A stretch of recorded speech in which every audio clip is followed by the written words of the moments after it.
Every haunting has a beginning and an end, but in this place, one becomes the other. Step closer, the lantern's glow will guide you. What you are about to hear are true stories of hauntings all over the world. Welcome to Help, I'm Haunted. Hello there, my darlings. Are you haunted? It has been a week, hasn't it?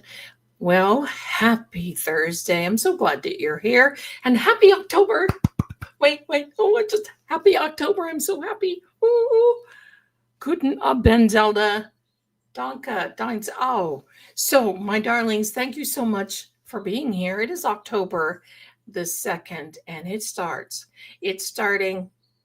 We're going to have a good time. In the meantime, I want to let you know, thank you so much for being here, but I want to let you know that I spoke to deputy, I said officer before last week, but it's actually deputy, not so. I wanted to have him come on tonight. He can't because he and his wife are on their way to Florida. His wife is wanting to get a condo down there, and they're wanting to retire. So we wish them wonderfully happy, but we'll talk to him. He agreed that we can talk to, he agreed that I can record a call.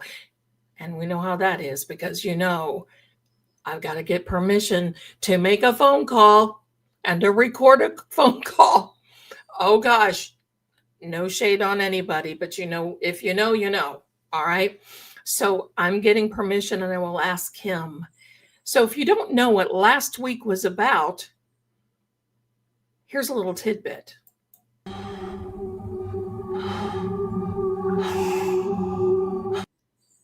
Let's play it again.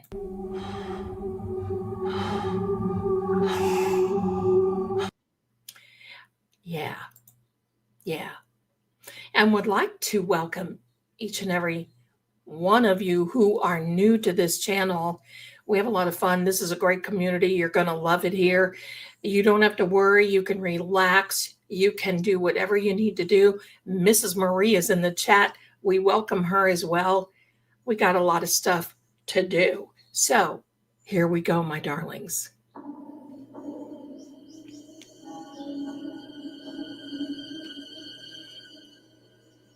Welcome.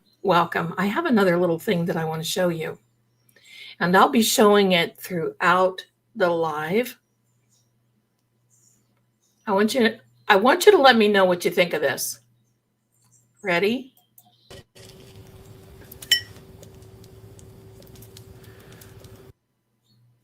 Here we go. Let's play it one more time.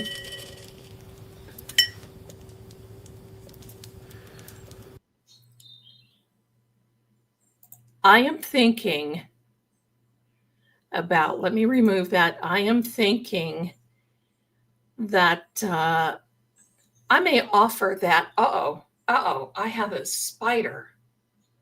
Oh, on the web. He's little. I don't even know if you can see him. Oh, no, we better not play around. Oh.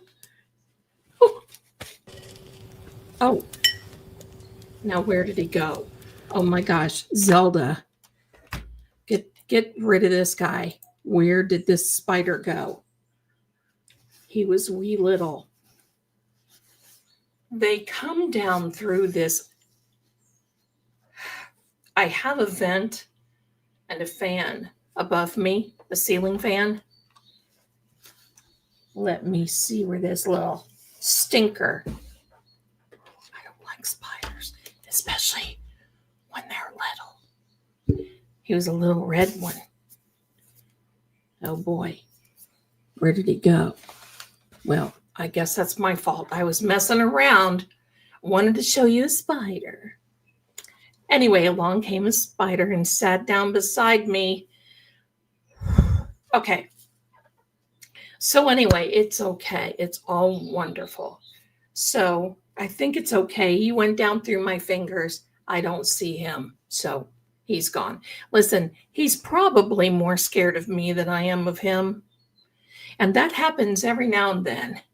One will just come dropping down on a little, just on a little. And sometimes you just have to paying attention to see because it's so small. Anyway, hello.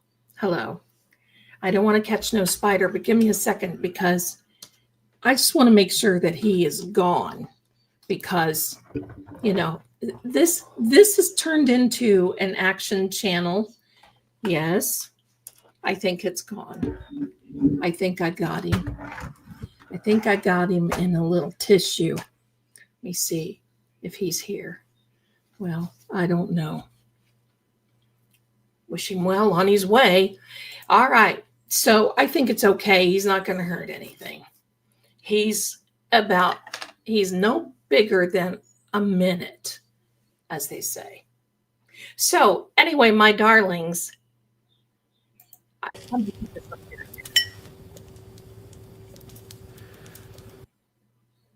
what do you think?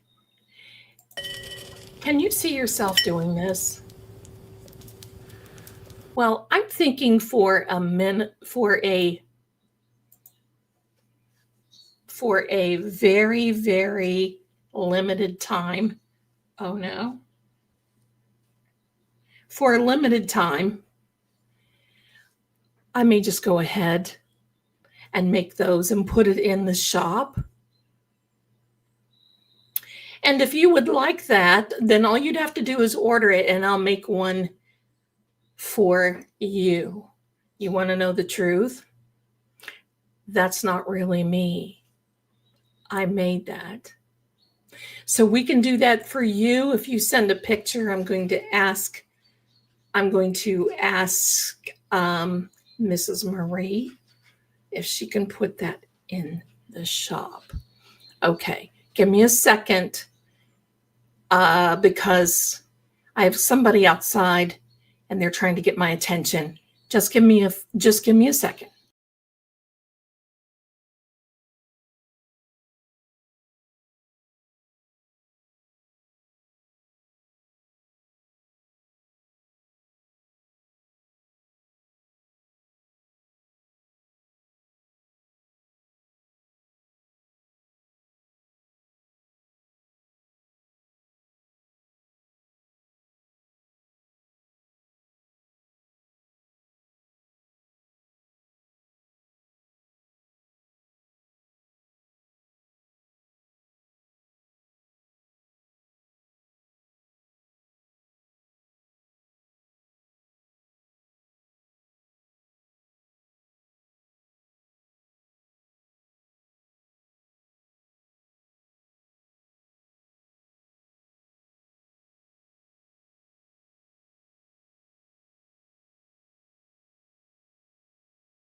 Okay, my darlings, thank you so much.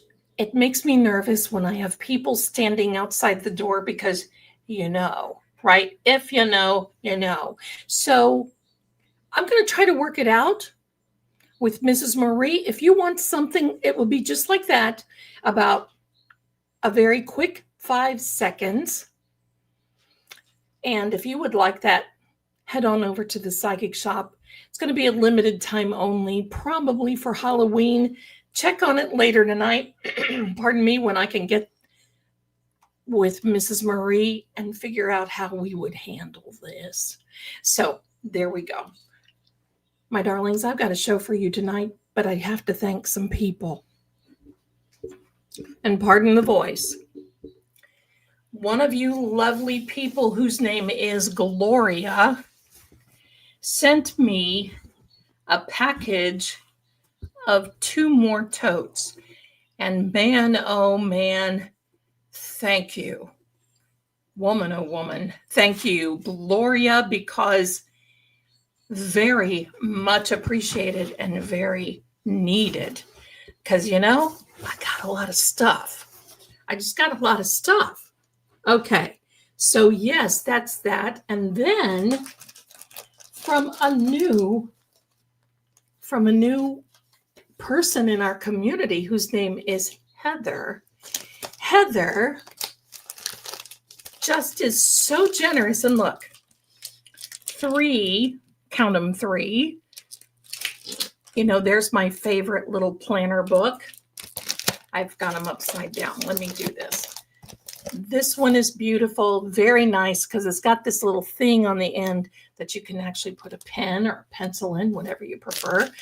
And that's a black one. And then there's a green. Oops, see, you can see that's a green one because it's messing. It's messing with the green screen. And then this is the planner that I've been using. So thank you, thank you, thank you. And that is, now I'm going to show you something extremely cool, because when you go into my wish list, you have the opportunity to add something on that is not on my list.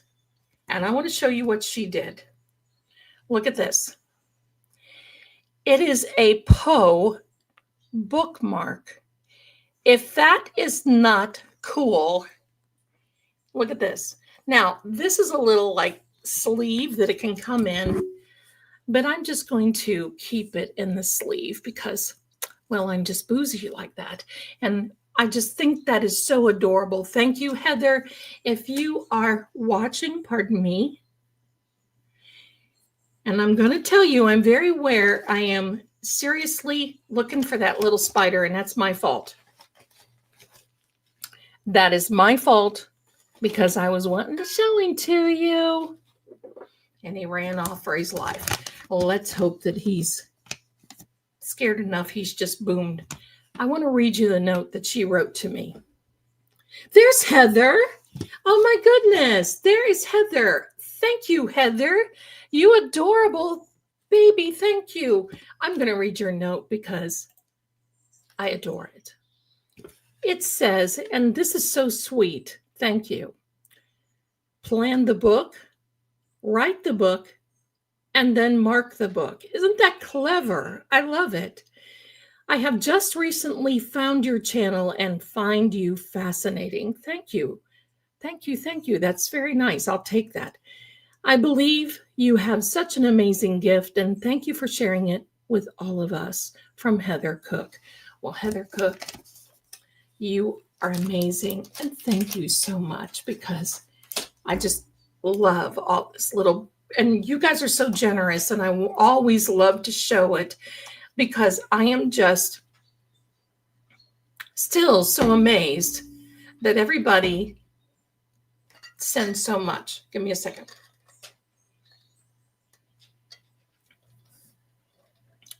I'll tell you what, Shaggy probably could not even see. He'd be too busy on his own little way in that bloody spider. I think he's gone. I may have sent him in the next little realm. So we'll see. So anyway, my darlings, I think that's what's going on. Now, I am going to address a couple of things, but I do want to say, dear Richie Microdots, if you're watching, thank you for reaching out to me. I love you, and I cannot wait until we get to go on our little psychic haunt. I'm working on it, so it can be soon. But if he's watching, I did ask him to pop in and say hello to us, because he is a big fan of the channel, and we are definitely a big fan of him. And he's got a new video documentary that it will be coming out for Turtle Boy that's going to be explaining what happened from point A and point B. Look at this. I'm going from green to, I am well. Don't worry. I am well. I think it's reflecting from this painting, my light and everything else. But it's one of those things you just can't do it. So very good evening to each and every one of you coming in, my darlings. Thank you and welcome, welcome, welcome. Now I've got a story for you tonight. And this is going to be amazing because Um, oh, wow. Standing stones. Wow, wow. Okay. Okay. Now, I always make the backgrounds to go with the story. Now, let me know if you'll just put a 1 in the chat, because sometimes this is a mirror image and I can't tell. Am I pointing to the portrait or am I not pointing? Put a 1 in the chat if I am pointing to the portrait, because I am going to have to point to her. A 1 in the chat. Okay, so I am. Fantastic. Thank you. See, this is a community channel and it takes a community to keep me going. So what I have for you tonight is something very different, a little heartbreaking, but it's different. And since we had, oh, look, there's Sam coming into the rescue here. Thank you, thank you. She just jumped up on me and who knows, but it's her stream. So it's a little heartbreaking. It was for me when I was there. So I want to show you, you can see, you go up the steps, there's a landing, and then you go up these, there's just a wee little landing right here. And then it turns and of course goes up the steps. There's a little door under here. But back in here is another, hello, angel. There's another little door back in here. So there we go. Did YouTube change their format? I have no idea. Sadly enough, I don't know. One moment, I don't know. I wish I did, but thank you so much. I don't know. So, and don't forget, everybody, hang with me because we're going to have a giveaway. And those are always fun. Right, Sammy? Right, Mommy? That's right, my angel. Okay, my darlings, here we are. Get in the mood. I don't know if you can tell, but this wall, the walls are really looking tattered. That's not wallpaper. That's plaster. That's how old the house is that this portrait had been hanging in for a very long time. This home was located in Virginia. Now, I actually went there. Pardon me, I actually went to this home because it was for sale. And when I was moving to Virginia 100 years ago, I was actually studying at the Edgar Cayce Foundation. I was big into Psychic Friends Network. I was big into this. So I didn't announce anything, but I was married to a Navy commander. He was out to sea. I was looking at houses. What's new? That's why I always was. So I saw that there was a historic house on the market. I think it's over 100 years old because from my understanding, it was built during the Civil War. Yes. So it was about 125 years when I saw it. Yes, I was there and watched them build it. Yeah, 125 years. That's me. So my darlings, I answered this ad. I decided to go there. Didn't think anything about it. The realtor kind of acted funny. And she told me, she said, this may be a renovation project for you. And I said, that's fine. I'm not scared about that. I've got, I'm going to be a stay-at-home wife.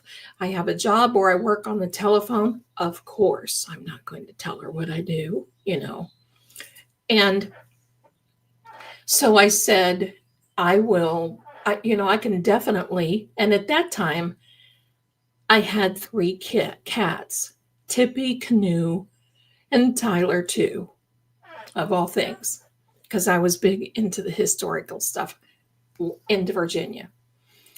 So I had Tippy, Canoe, and Tyler too. Goodbye. So answered this ad, talking to the realtor, and she acted a little funny. It was kind of this, a little off-putting, just a little, she was not keen. Yeah, and realtor. I love realtors because when they go into a house, buddy, they sell you, and I want to buy what you're selling, so you better sell me. But this lady was not. She was hesitant. She was all kinds of things. She was hesitant. And so, just so you know, I got there a little early and I was walking around the outside. And I'm always wondering, and my policy on going to haunted places. And when I pulled up, I thought, okay, here we go. This is going to be a good one. So I'm looking up. The outside was gorgeous. It needed work, but in my eyes, it was gorgeous because it was all original. I'm surprised that someone had not put it on the National Registry for Historic Places.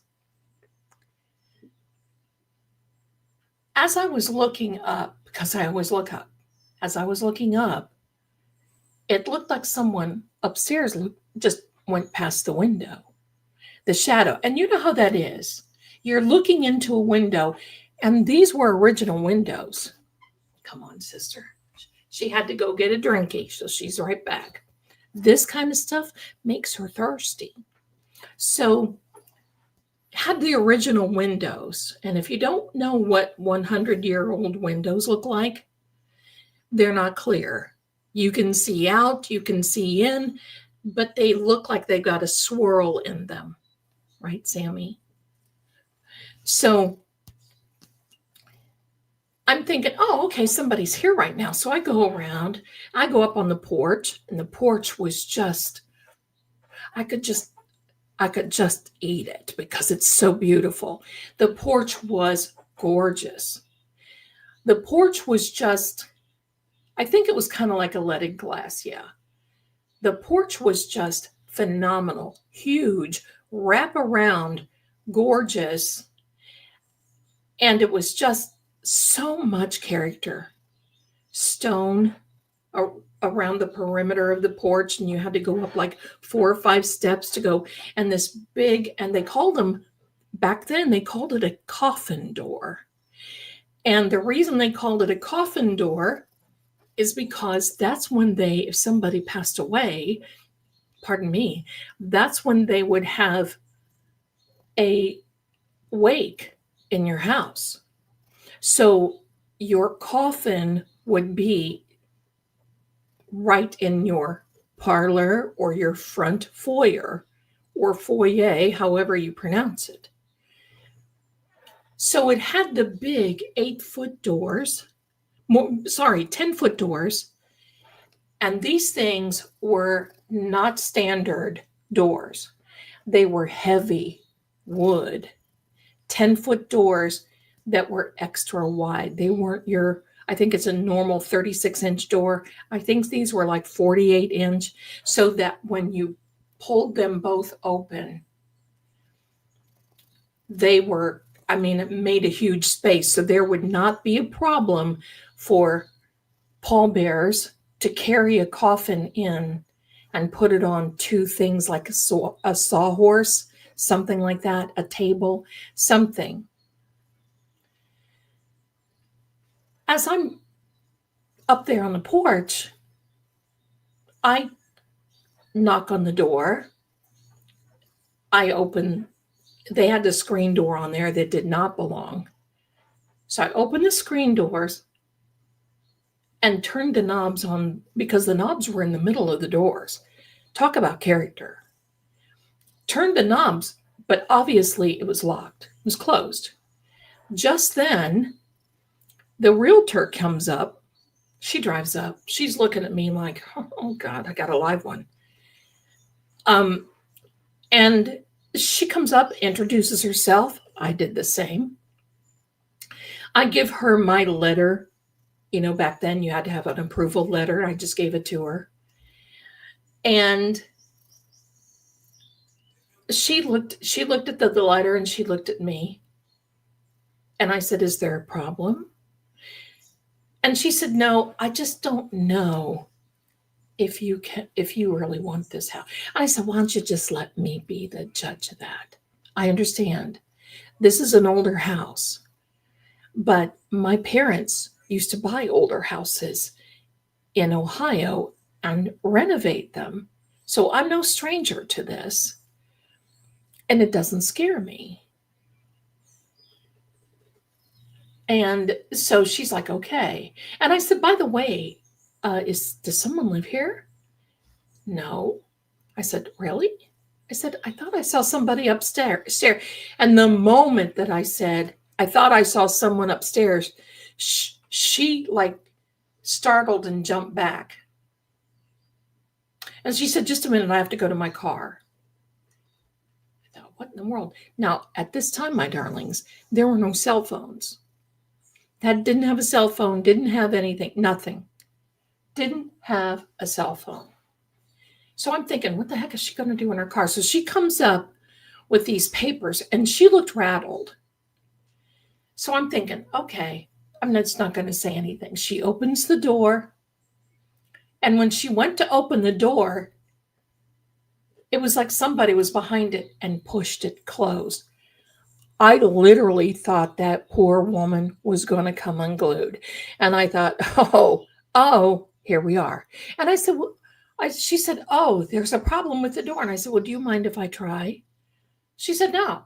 So I turned the knob. And not only did one door open, they both opened at the same time. I didn't say anything, but she saw it. And she said, I'm waiting for maybe somebody to come along. You don't mind going through here yourself, do you? And I thought, oh, here we go. I said, no. She said, well, it's not furnished or anything. The only thing that you're going to see is a portrait that's painted that's over the stairway. And I said, oh, okay. So I said, yeah, I'll just be a few minutes. I'm just going to go and look in every room. So I started off in a home like this. When you walk into it, it's usually a grand foyer, something like that. And it will have a stairway ahead of you. But this one didn't. This stairway was located in a different place. Hi there. Greetings to Nightlight Paranormal for being here from Ohio. And that is my home state. I was born and raised there. So welcome into the chat, Nightlight Paranormal. Love it. Thank you. Thank you. I love it when paranormal people come in and when we can share things. So thanks for being here. So I'm walking through. You're welcome. Oh, goodbye, darling. I'm walking through, and when you first go into a big home like this, and this thing was a monster. Just to be like deputy. From now on, I'm just going to be like deputy. So this thing was a monster.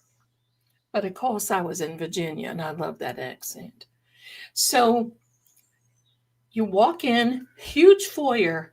To my left, a big parlor room fireplace.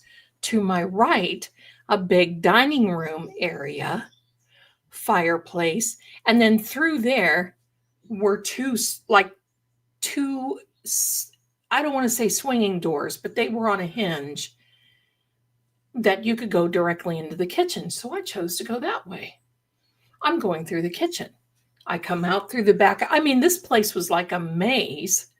It really didn't make sense. if you want to know the truth, I don't know why it was built like that. Didn't make sense, but I loved it. What really does anything need to make sense? If you love it, right? Go for it. So I happened to come on this stairway and I looked over at her and I thought, what a lovely lady. This is about as close to her that I could get because she was lovely. And I thought, what a lovely lady. She's beautiful.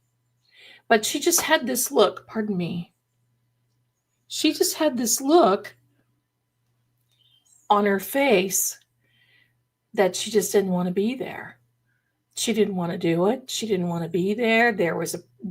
You know. So I am looking around. I see this door over here and I thought, well, when I come back down, I'm going to go look. But then when you go back here, there's another little door underneath here. And it's very, very well hidden. So I go up these steps and I go on the landing and I'm standing right in front of her. And I look at her and I don't know why this came out.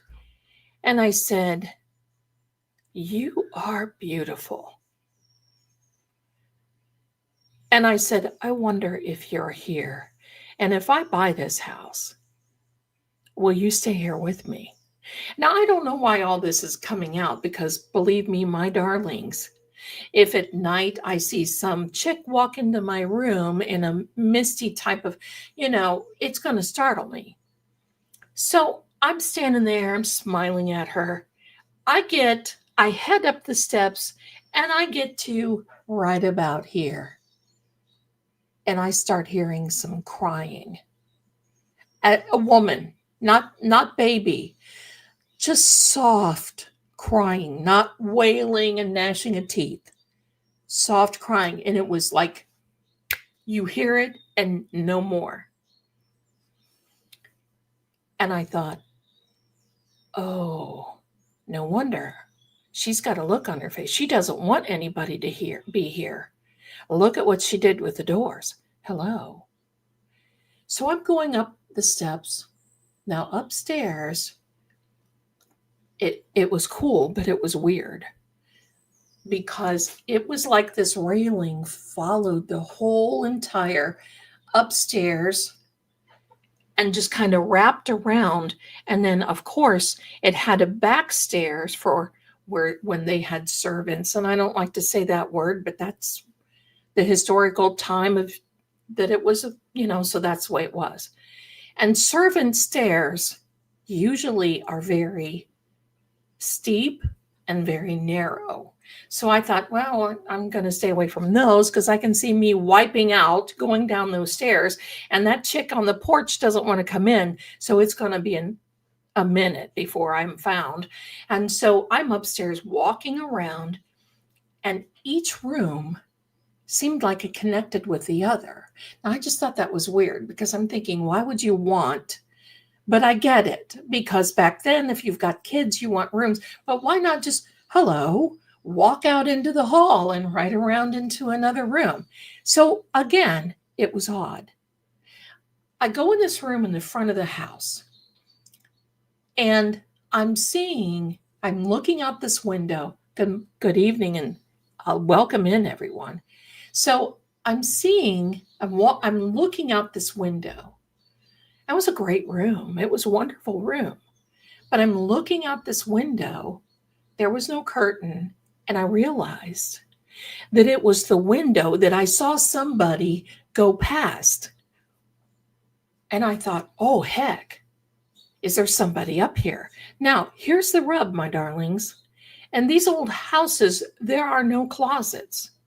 That's when they bought those wooden chest of drawers, wooden wardrobes, wooden, those little things that you kept your clothes in. And back then, they weren't clothing hounds. They had just very little to get them through. So having a small wardrobe, you had your good Sunday go to meet and stuff. You had a couple of of dresses to get you through the day, through the week, and then the week starts all over again. So nobody had that much back then. Few accessories, that was it. But there was nothing like that up there.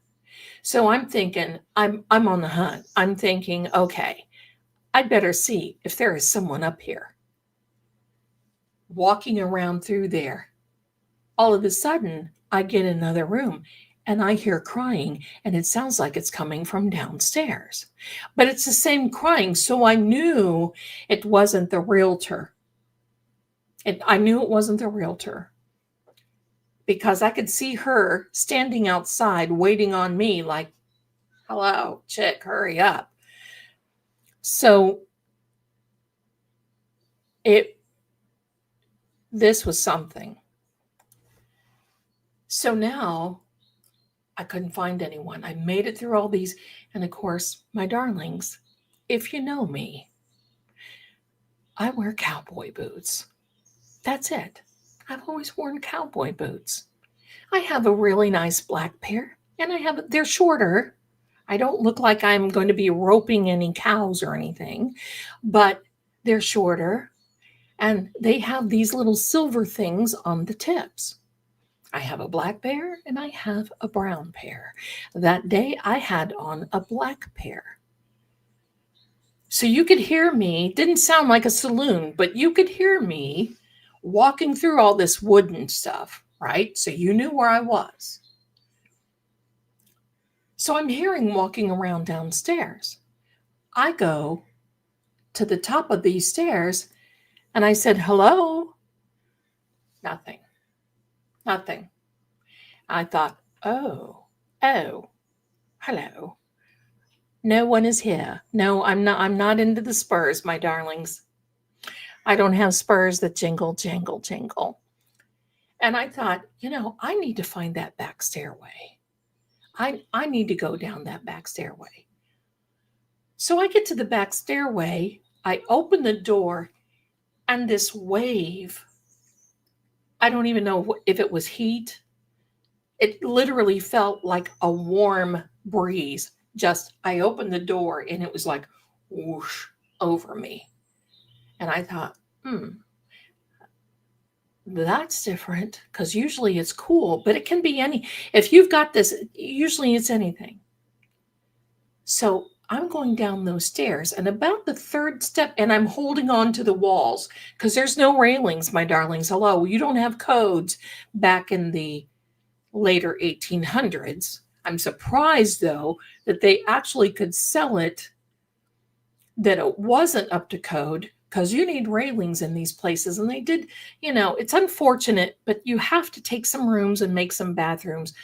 I was very impressed of how they did that. They had 3 bathrooms upstairs, and they actually took one of the biggest rooms and carved it into 3 separate bathrooms with 3 separate entrances. Pretty inventive. Okay.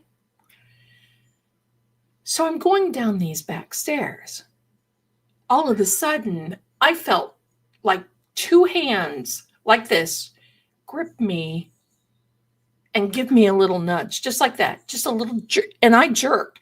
And I'm going to tell you, I left out a yowl that probably sounded like I stepped on a cat's tail with one of my cowboy boots. Seriously, because it startled me. And there I am, because these stairways are almost straight up and down, my darling. I mean, they can be treacherous. And I'm thinking, oh, heck, you don't know if there's a stairway that, Yeah, I was bumped all right. And while I'm saying bump, do me a favor, if you're watching, and if you haven't yet subscribed and liked, I appreciate you if you would. So I collect myself. And I'm so in this particular situation, hi Mima, in this particular situation, And I learned this a long time ago. If you're ever in a dark place and you're going down steps, make sure you rub the back of your heel. Like if you've got a step, make sure you rub your back of the heel so you can keep, knowing where you're at. Helps you be a little bit more steadier. So that's what I'm doing because there's no light.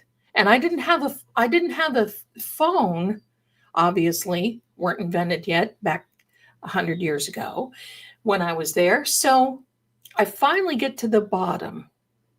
And believe me, there wasn't much room from that bottom step to that door that you open up. And so I opened up, and there I am near the kitchen. I turn around to close the door, and I see this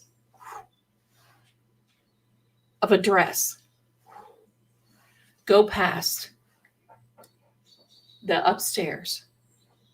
Because it was still light out. The sun was out. It was shining. So I'm seeing this. Here, let me show you like this. That's as quick as it went. Just like that. Don't you love how I have the props? Hello. So I thought, okay, well, let's I'm not here to do an investigation because I'm thinking to myself, Zell, this is an opportunity. And then I'm thinking, well, I've got this chick lady waiting outside that wants me to buy this house, but she won't come in. There's an issue. So I go downstairs. I shimmy my way through the rooms. And remember, I wanted to go through this door. But then I was standing in front of this door and I hear a door unlatch. And it was this one. There's a little door right here. You see this? And I thought,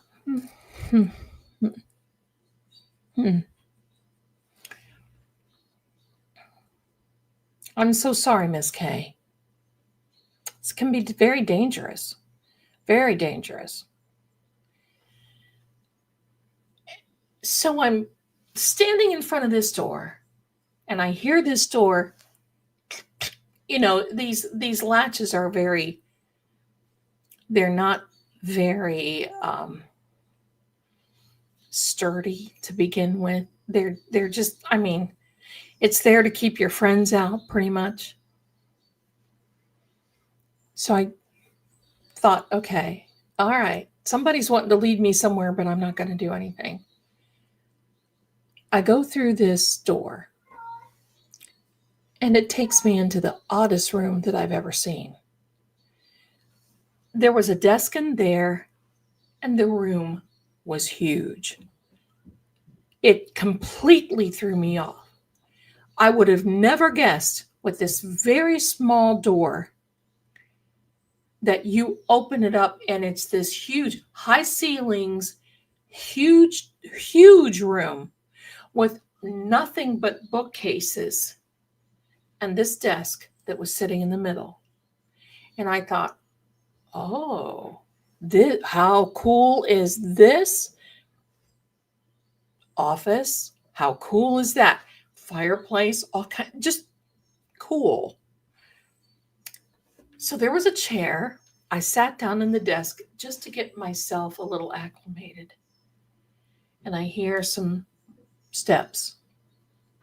And I thought, oh, maybe she got brave enough to come in. So I got up, just walked moseying to the door because I'm still looking around. I put my hand on the side of the bookcase and it was loose. And I thought, oh, I hope I didn't do that because, this stuff is old. I hope I didn't. So I'm looking at it. And as I did that, this bookcase did a little jolt. And I thought, holy mackerel, there is a hidden door. Something is there. So I'm standing there. I thought, what am I going to do? So I went to the front door.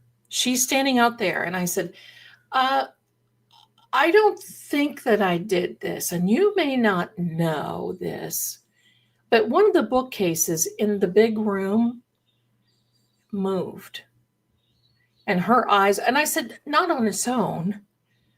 I just was feeling around as I was going out the door, and that was like it it had some give to it, but the whole bookcase giving moved. Hello. And she looked at me like I was completely daft.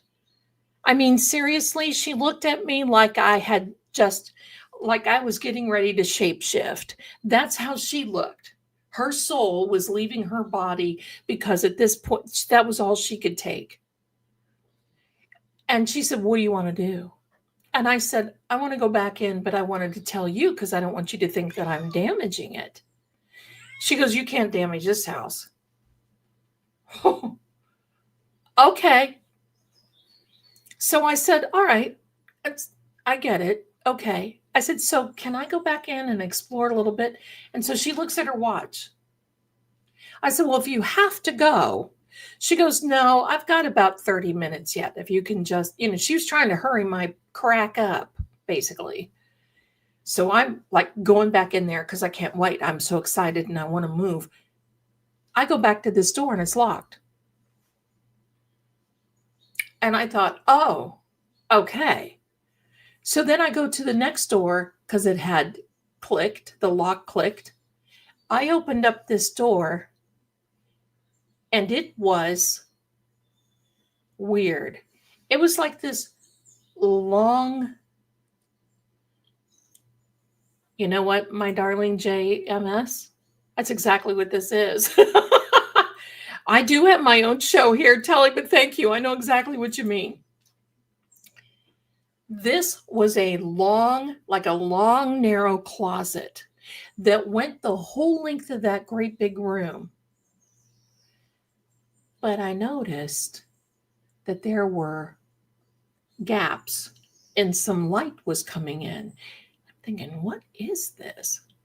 So I'm walking through there. I get to the end and I can see into this big room from those little gaps. And I'm thinking, oh, heck no. Oh, heck no. You mean they're taking people in there and they're going to spy here? What were they doing? And what were they into? Hello. Hold on just a minute, please. This is the Shaggy Noodle. And he is purring like crazy. Say hello, Shaggy. All right. So I'm thinking, okay, something is up. There's a backstory. You'll figure it out here in a minute. This is for Jerry. This is Jerry loves the Shaggy Noodle Boy. So I'm thinking, okay, there's something going on. Because this door almost looks like a false wall. You would not be able to see it. So I went to go back into this room, and this room unlocked again. The door was unlocked. Now I thought, maybe. Oh, can you hear him purring? Oh, are you good? He's hugging everybody. He's hugging everybody. He's hugging everybody. Thank you. Thanks, everybody. I know he's a baby. So, thank you. Hold on. There you go. Well, you know what, my darling? I've been offered that and I turned it down. Because I ain't making nobody any money. I'm making YouTube enough.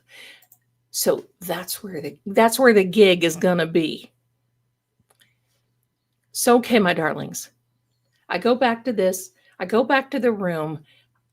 I shimmy that bookcase, and there was a lever on the top.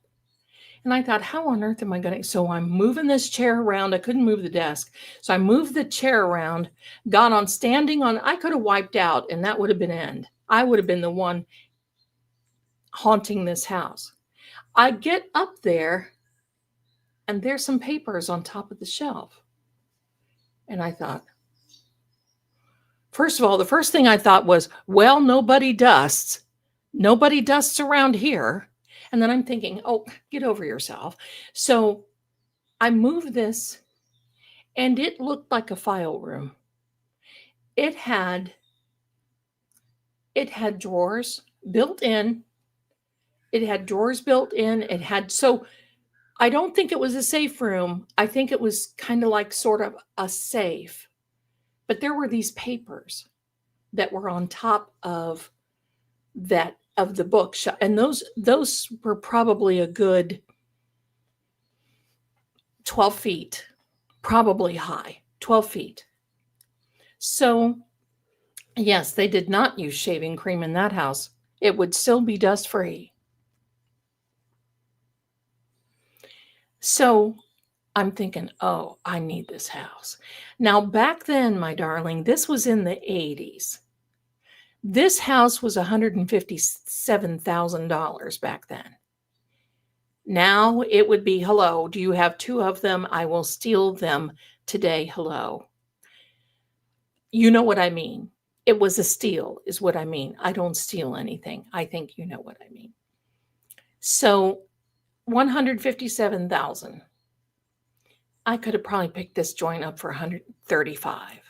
And that's what I'm thinking. Oh, 135 is going to get me where I need to go because I need to be putting some money into this joint. Just as I climbed down and had those papers, I hear this crying all over again. And this house viewing for me to purchase it, buddy, turns into an investigation. And I'm thinking, oh, heck, I've got 30 minutes. I didn't have a watch on. I thought, well, she'll come and get me. If she doesn't like it, oh, well, she can't take a joke, right? Hello. So I go back over to the desk because it's still light. The windows are there. There's no electricity here. Go. What are we doing over here? Huh? Eating my hair. Stop. Sorry, everybody. This is a new thing for this man. Let's just eat on mommy's hair. So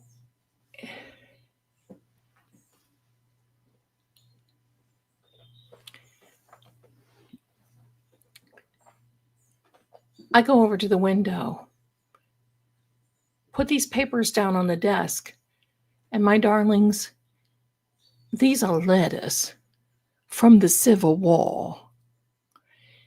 And I'm thinking, holy mackerel, nobody has seen these. Now, this was in the 1980s, so about 100 years. They've been up there, covered with dust. I'm hacking like a crazy woman, but I got to see these letters. And it talks about this woman being there.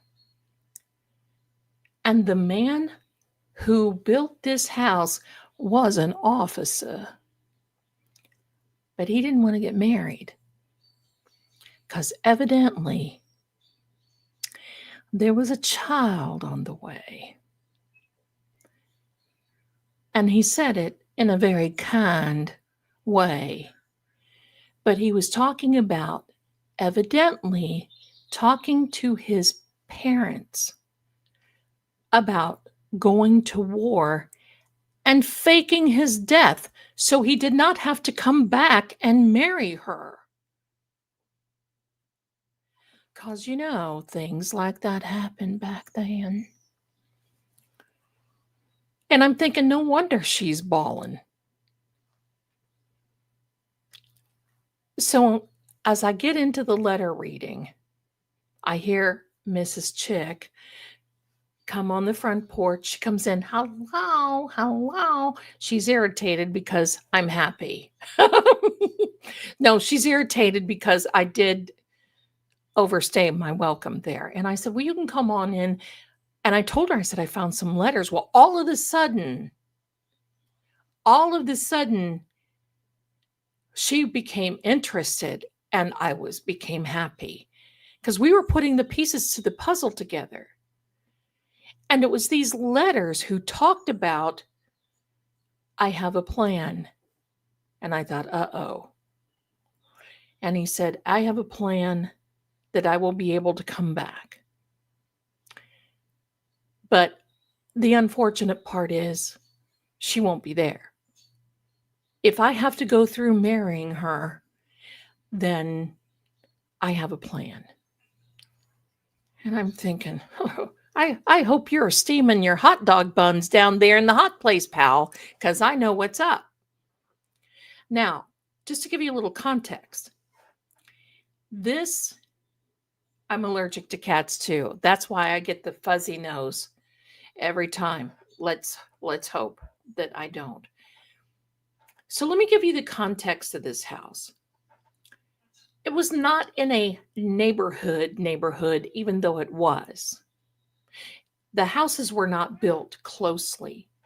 There were woods, trees all around. That's why I liked it, because I like my privacy. So if I want to go on my front porch at 4:00 in the morning, I don't have my nosy neighbors like upstairs come down and looking to see what I'm doing. So I'm thinking, oh, okay, what's going on here? So she said, what do you think we need to do with these letters? And I said, I think you need to take them to your office. I think you need to call the Historical Society. I think you need to, because they need to be preserved. I think you need to make sure that, because there's some historical reference in there, that this man is a lieutenant in the army, and there needs to be, they need, regardless of the content, because we didn't get through them all, because on the top of this bookshelf they were all scattered. And she said, well, I wonder if there's more behind the bookshelf, because I just left it open. And we found a few things back in there, but these letters, oh no, they were very damning. Pardon it, professional friend. They were. And you just kind of wonder if somebody, because I have this vision of somebody coming in the house, and if they would have seen those letters during this time frame, they may have arrested him.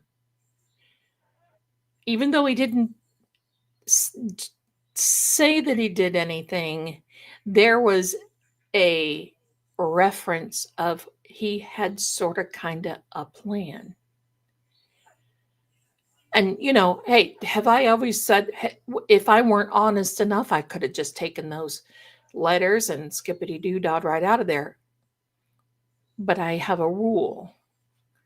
And the rule is, especially in these types of circumstances where you're hearing doors and footsteps and seeing a chick and you're hearing crybaby and all this other stuff, you don't take anything. You leave it. You don't take anything. But in this particular case, there was some integrity that went with it historically. And since the realtor was dealing with an owner who I think was family, an elderly gentleman who had this, I told him, I said, I think this is important and I think you need to do it. We went outside and we're looking through the letters, and there was one little letter in a lady's handwriting, and I know it was her, from Elizabeth, who was talking about how sad she was, that she felt that the lieutenant loved her, and soon they would be a family. So she wasn't saying, hey, do the right thing. She's being very eloquent about it, but she also knew during that time that you didn't do this sort of thing. And she said, I have given my life to you. I will be glad to be the mistress. I will be glad, blah, blah, blah. So I'm thinking, okay, So we left. I went home and I thought, oh, heck, I got to find some things out. I went to the Historical Society the next day, talked to the lady. I was there. And you know me. I took a fresh composition book, righty, all this stuff. The reality is, the story is very sad. However, there was enough there in the story that I called the realtor and I said, look, I'd like to buy this house. But I'm there there's a stigma that goes with this house. And that's according to the the Historical Society. There's a stigma that goes with this house. But there's one thing that I need to find. And she says, what's that? I said, I'm not going to tell you. I want to go and I want to see it myself. So a gentleman from the Historical Society who was just giddy with being thrilled to be able to get into this house, because you couldn't get in unless you had a qualified buyer. And I'd already given my letter of approval. We got up to this painting and I said, sir, could you do me a favor and take the painting down? And he looked at me and goes, why? I don't know. And I said, what are you going to do with this painting? It's not like somebody has claimed it. I'm not wanting to take it. I don't want to buy it. We're going to hang it up. But if you will do me a favor and please take down the painting. So reluctantly, he and the realtor, cut from the same cloth, took down this painting. Now, this painting was a lot more huge. I had to make it a little smaller so it would fit in the frame of my background. But this painting was huge. They took it down, and I just happened to have a little something that I could pry the back of the painting off with. I just took it with me. I don't know why. It just came across for me that day, that little urge. Give me a second. Thank you. And I can tell you what, I keep looking around for this little spider because I'm like, I think he's gone though. I'll make sure that I give him a proper sending him off to the, hi there, Bad to the Bone Paranormal. Welcome in, welcome in. So yeah, it wasn't a crowbar. It was like a little penknife, just a little one. Swiss Army knife, really, kind of like a little. And then I took a John Wayne with me. And for those of you who knows what a John Wayne is, if you know, you know. So we took it down and they were not happy with me. I said, look, call the police. What are you going to do? There's something here. And I looked at the Mr. Historical Society man and I said, and you know it. And he looked at me and it was like his face went white. And I said, mm-hmm. So we took a little bit of this back of the painting off because you could tell there was like a sheet of something over it. And then there was the painting. There was a little note. There was a little note in the back of that painting. And the little note, I can't really remember what it said right now, but I can get the gist of it. And it was pretty much, to the person who finds this note, know that I am gone. Know that it was against my will. But also know that I will remain here around this house.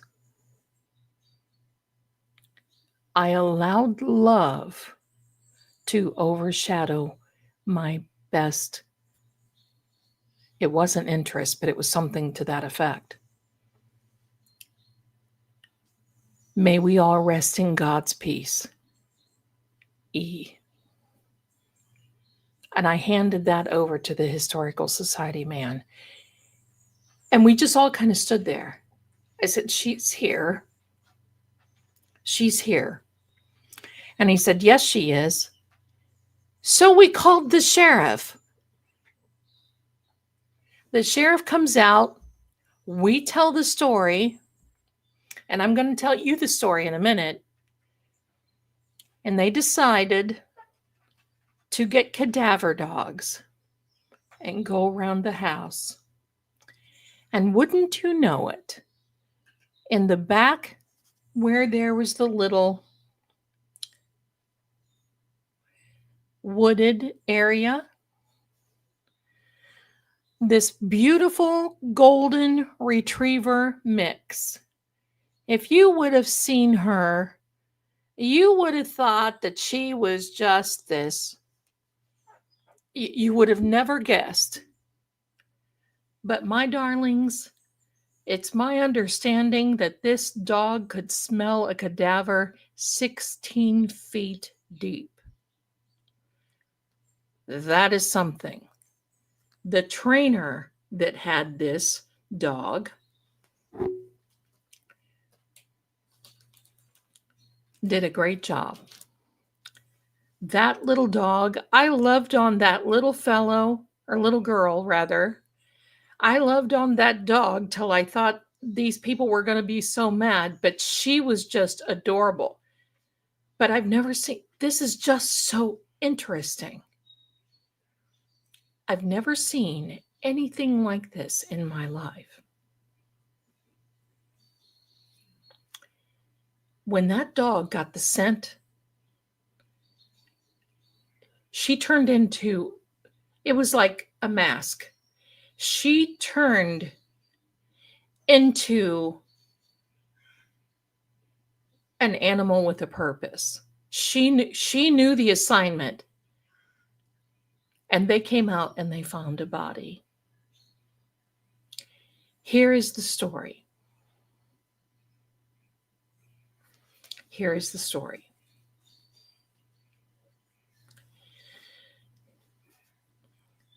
This young lady met the lieutenant while he was in another area of Virginia. Her father was also in the military, but her father didn't have a good reputation. But this lieutenant didn't know that when he first met Miss Elizabeth. They went out a few times and then the inevitable happened and she became with child. At first he was very happy until his superiors called him in because he lived in this house. And the idea of having this door beside this big, long door, evidently that smaller door was more covered. The lieutenant would take other military members, have dinners, etc. And then afterward, they would go in and they would discuss things. They would talk. But somebody from the regiment would go in this little door in the hall and would peep through into that big room and listen to what was going on. And this lieutenant on purpose would leave the room to either get more refreshments, whatever the case, and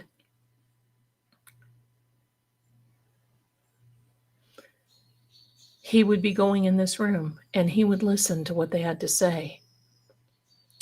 One day, they started talking about Elizabeth. They started talking about how they knew that she was expecting and that it was the lieutenant. They also started talking about how they thought her father, I don't know why I'm whispering, but it just seems like it goes well with this, how they thought Her father was a spy. Talk about, hello. And thank you, because you guys are my grifters. I'm a grifter. I just had to put that up. Somebody told me to put that up, so thank you very much. Hold on. Somebody just told me something. Thank you. I'm not paying attention, Captain. Thank you. I just saw it. Thank you. So give me a second. Somebody needed something and I needed to see it.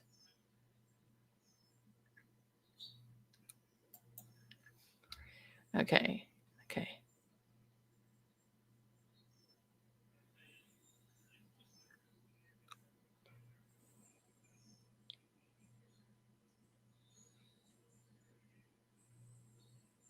Give me a second.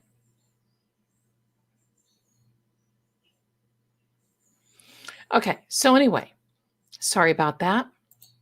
Needed to take care of something.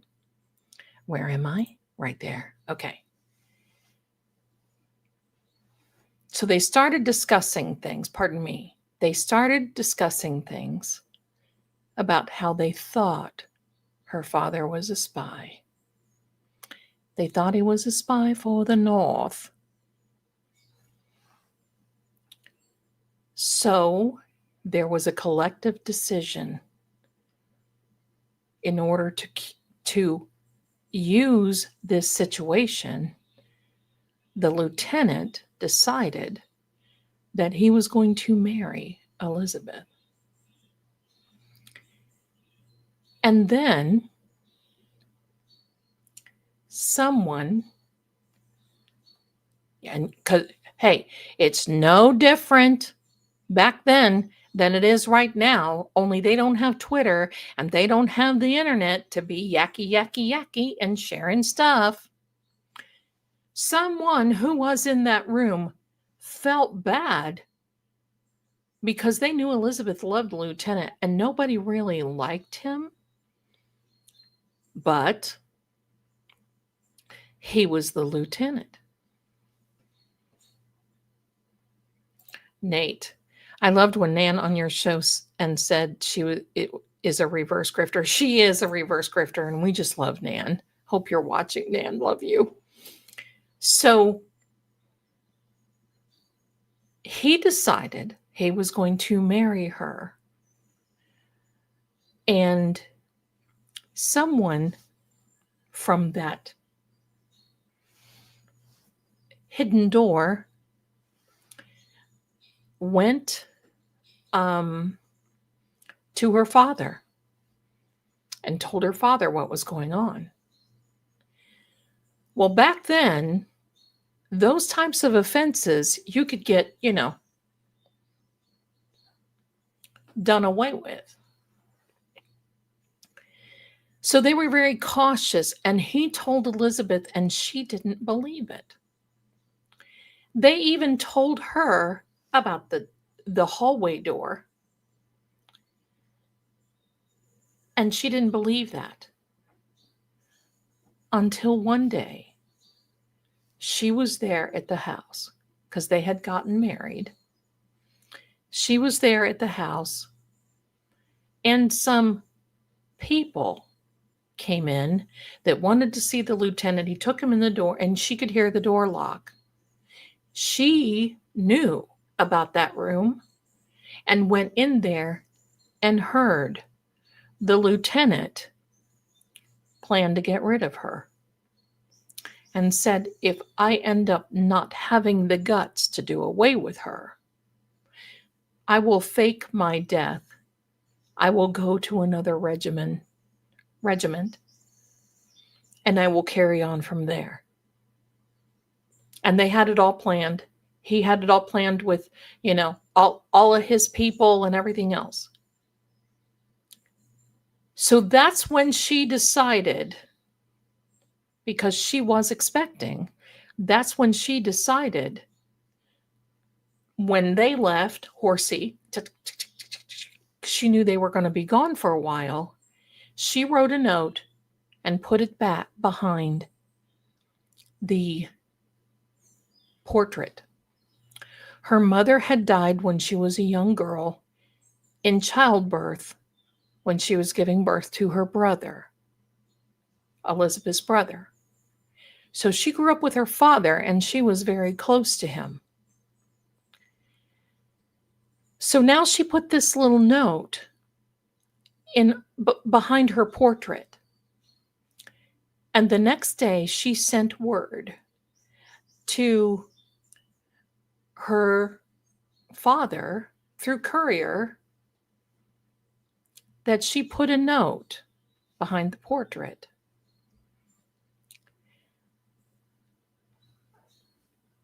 And then she wrote a letter because she knew that he kept these important letters on top of the bookshelf. So she wrote a letter up there and said, I know what you're doing. And I have placed something somewhere that have told the truth. Well, while she was in there, she did not hear the horses. I was going to say the horses pull up. Hello. She didn't hear the horses pull up. She didn't hear the horses ride up. And he caught her putting that letter on the top of the shelf. He immediately sent word, and they unalived her father before he got the note. He came back. They came back. It was like over a couple of days. He came back. Now, I'm going to tell you, my darlings,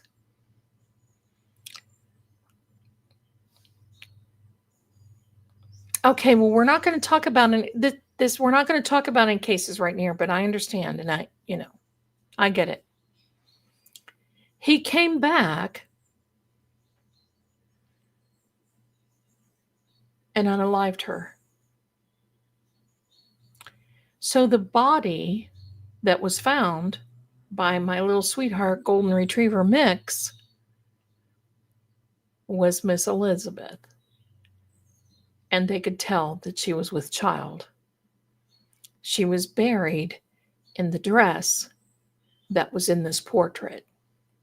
Now, I wish I could have been there. Of course, they're not going to let me go there because there's a forensic unit there. Hello. But I saw a picture, not of her, but kind of, sort of, and it was the same dress as this portrait. So it turns out that the owner of this home was a direct descendant of the lieutenant and was disgusted at what had happened. But these things happened. I mean, it's no different than what it is right now. Hello, can I just tell you? The only thing different is the media. But he did it because he thought that her father was a spy. He thought then there was going to be trouble. And unfortunately, he made some very unfortunate moves.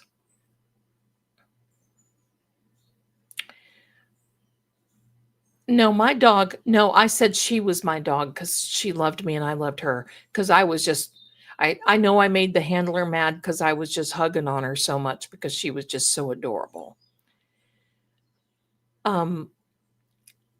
So the end of the story is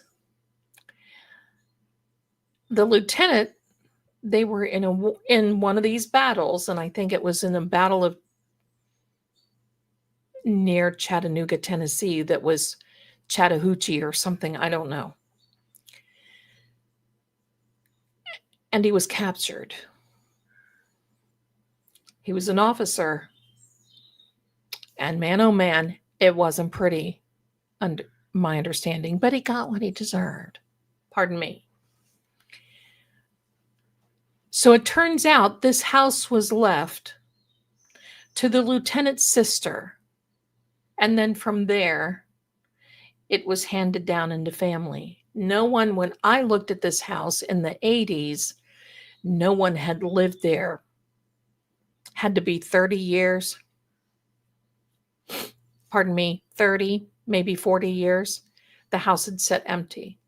And it was in pretty good shape, I have to tell you. But at this point, I decided not to buy this house because I felt that I would be battling sadness constantly from the crying and everything else.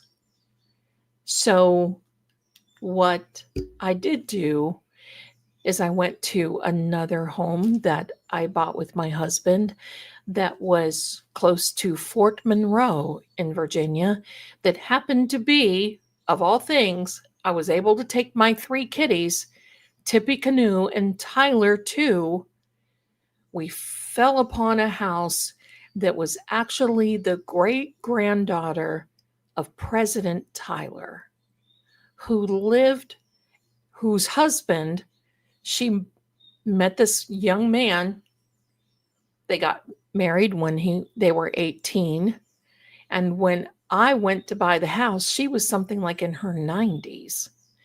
So she lived in that house all those years. In fact, they had slaves. Unfortunately, that's what it has back then, but they built the basement. And that whole house, that's the house where the vampire came up to the front porch. That's the house where my grandmother went into the basement. That was a whole other thing. So I passed on this house. I don't know if it's still standing or not. I've tried to find it. I don't know. I'm not going to put a lot of energy in it. As far as I know, they took the portrait of Elizabeth, and they've got it hanging in some museum in Virginia, and it's on loan by the family, where they'll take it back for like 3 months, and then they'll take it. So they took it to someone who could restore historic paintings and so forth. And then they have it on loan, and they loan it out to different. But that's the story. And it's no bloody wonder she was crying. So she knew what her, pretty much from the letters, pretty much from the information from the Historical Society, she knew what the inevitable was. And she also knew that when she got caught, her father would be meeting his maker, and it was very unfortunate, very unfortunate. So that is my story, and I'm sticking to it, but that's my story of this beautiful house. I doubt I'll ever make it back to Virginia. You never know. My travels may take me there. If I do, you can bet I will go there. I will make sure that I take plenty of pictures, do a video. And the last thing I did here was, I think that there was a family that bought it, but I don't know. We'll see. But it was very sad. Very sad. And there we go. So we've got a few little chatty things. Chitty, I said. So there we are. Claudia, welcome, my darling. Welcome. A new member. Thank you so much. We appreciate it. And I want to thank each and every one of you for coming in tonight. I'm so happy that you're here. True Oracle is growing by leaps and bounds. And I want to thank you for that too. And I also want to make an announcement. We are going to be doing some EVPs for One Charlie Kirk very soon. And I'll make sure that I let you know an announcement, announce it so you can be there and partake. We're going to be very respectful. We're going to be, I'm contacting the developers of the spirit boxes and making sure that I have up to date, because we have been using them a lot and I want to make sure that they're all up to date. So there you are. And Cheryl, thank you so much. You have gifted 10 Fate and Fortune True Oracle memberships. Thank you. And don't forget, on Sundays, not this Sunday coming though, because I did make plans with my son and I've got to do that. But on Sundays, we have member only, and I read your cards. So you don't want to miss that. Please and I'll announce that. Please make sure that you're able to come in there. So I'll announce that as well. Boda Bob, thank you so much. How do you get the backdrops you featured on your spooky chats? You mean on here? I sketch them out. I have a program where I hand draw, sketch them out. I'm not this talented, but I hand draw them out. I know, and then I have a program that I put it in, and then I tweak the lines and I tweak it to how it's supposed to be, and tweaky. That's all I do. I use StreamYard. They have a feature in which I can upload my own backgrounds.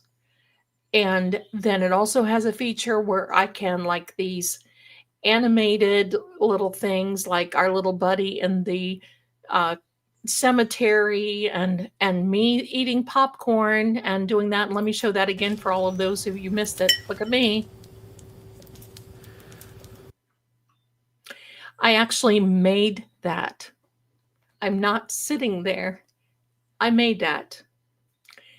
And if you would like one of those, I will announce when it is available. We will be putting it most likely in the psychic shop. So I'll run that again. Let me do this. I'll run that again. There we go. I have to have the candy corn. Look at my buddy there. What a way to meet, guys. So if you would like, I can actually take your picture and put it in a surrounding like that. I'm going to make sure that, don't get freaked out. I can do a vampire, I can do a werewolf, I can do whatever you like. Someone asked me if I use Chat GPT. Not for the images. I use another program. But I do use what's called Agent, and I'm able to make all of my, I do all my planners, and I do all kinds of things. Werewolf, that's right. So thank you so much. I just make all kinds of things. So, but I'm busy. And I'll tell you, it's like at first I was a little worried, but then I'm thinking, well, I can either do Marisma. Okay, my darling.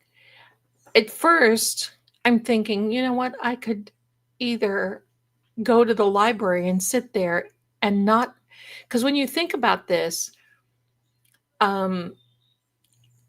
information at the library, once it's published, that's it. Nobody really goes back and updates their books, except if you have a law library, and I don't need a law library. So sometimes I can get old stuff, but this is a good way for me to reach into where I need to reach into and get what I need to get.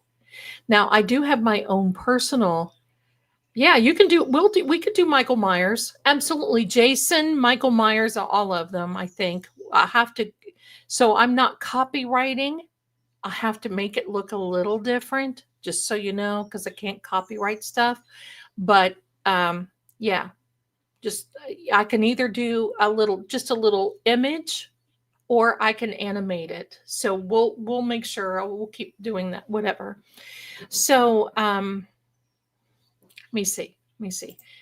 Nate, may I ask how much roughly it costs to run the streams and AI stuff, if that's not rude? Well, it's not rude at all. They have a separate, you could actually do a free StreamYard I did that when I first started out because I didn't know. I mean, I didn't know if I was going to like it. I didn't know OBS is free.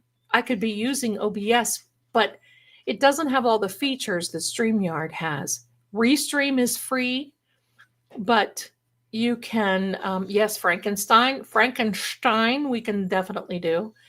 But you can, I mean, so it depends on what level you want to go. The AI programs that I have are pricey, but it's because I really want quality images to come out. I really was kind of happy with this one because I got it right on the fourth try. On the fourth try was kind of right.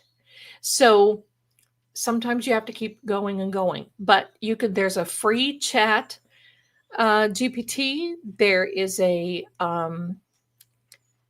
and then I have the newest, latest one. I think it's like 20 or 25 bucks a month or something. So it just depends on really what you want to do and what level you want to get to. And now, quite frankly, I'm just going to tell you this. You can ask Mrs. Marie. I spent about a month taking classes. I took a ton of classes on AI, on how to, because to me, why have something if you're only going to use just a little bit of it? And especially with chat GPT, there's a whole broad range that you could do. And then I decided to take the coding classes at the same time so I could code things.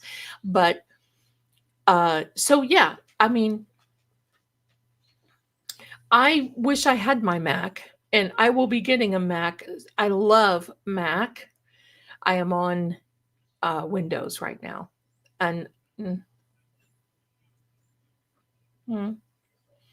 I have to be careful of these characters and people that look very similar. I have to change that actually, because if I sell them, I have a copyright issue, and I certainly don't want to get sued. We don't want to get sued. So anyway, an actual library is the only way for the truth most time. It is. It is. The problem is I'm not close to an actual library. And the library that I'm close to is a college library, and I can't get in. So, but I have a lot of reference books here. In fact, as far as paranormal and divinatory arts and all kinds of other things, um,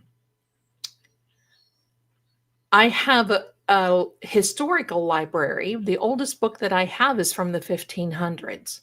I have some books that are in French that I'm trying to get translated, but I mean,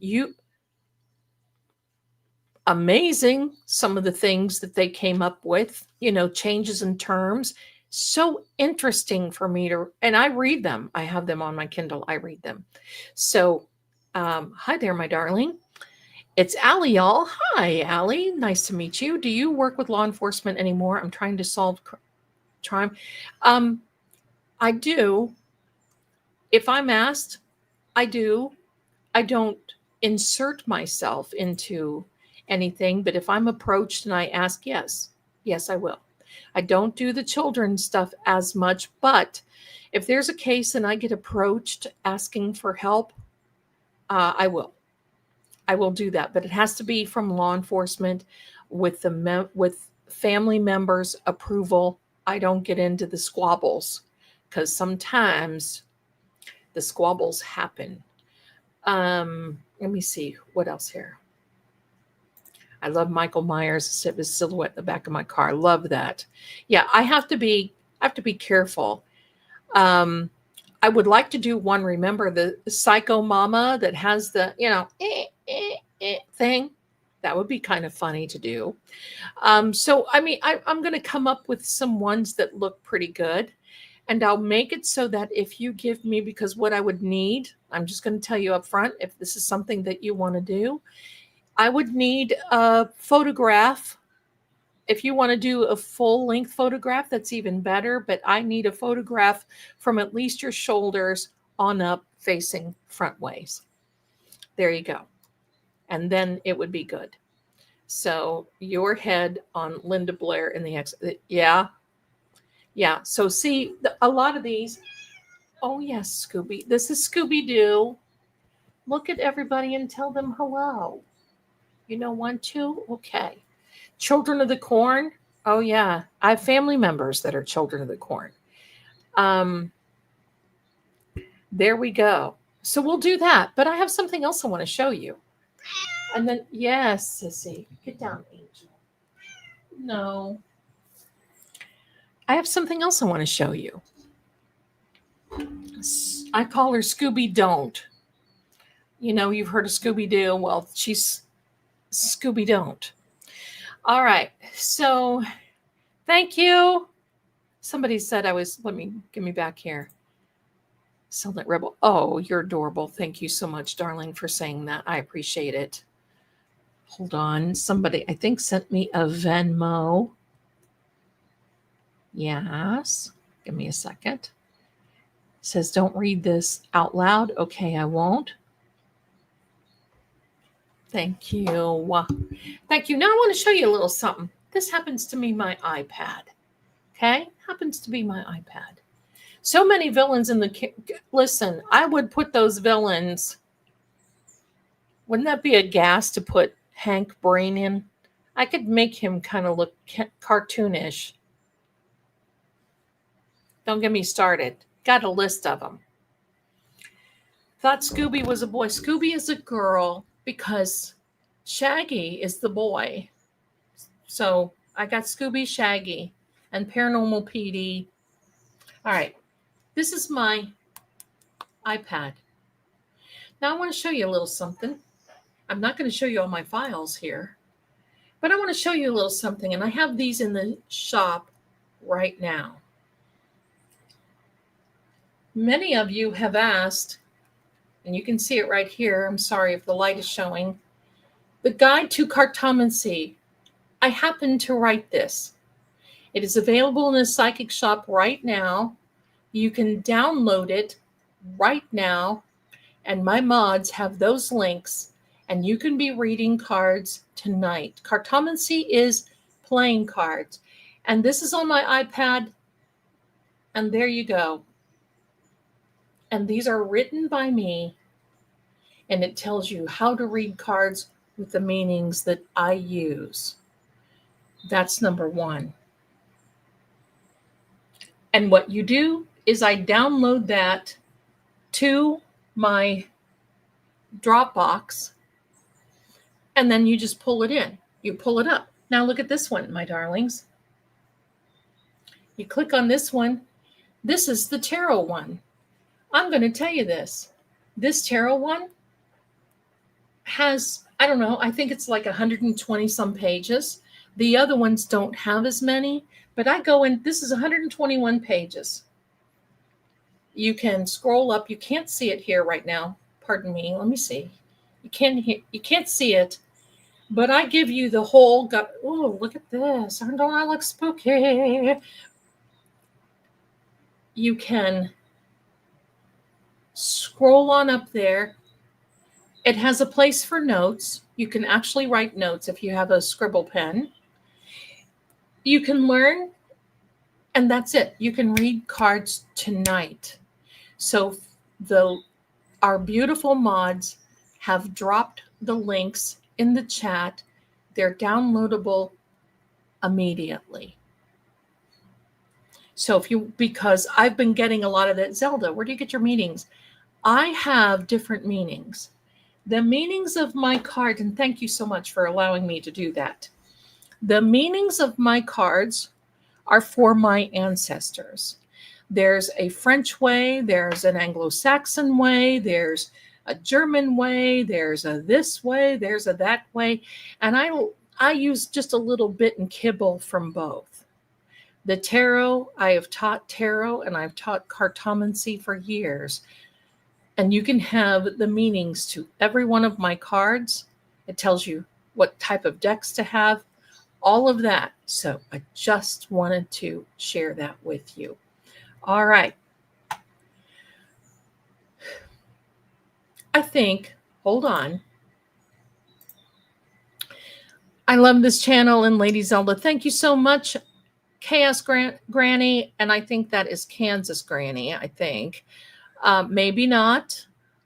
But my darling, whatever it is, I'm so glad that you're here and I see you all the time. I love this channel and Lady Zelda, and I love you back a bunches, because if it weren't for you guys, I wouldn't be able to be here.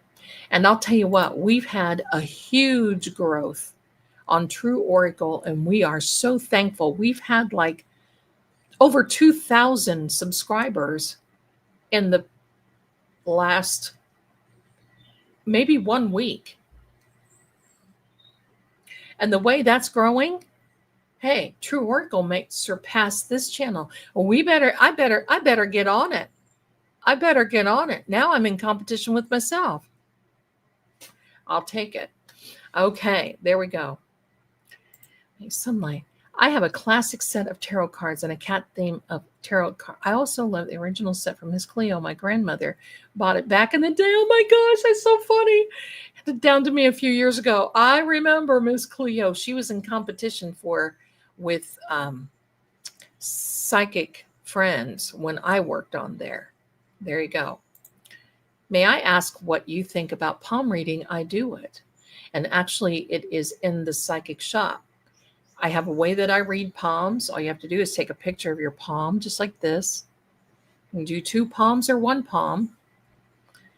And you can send it over, and I read your palms. I think it is very accurate.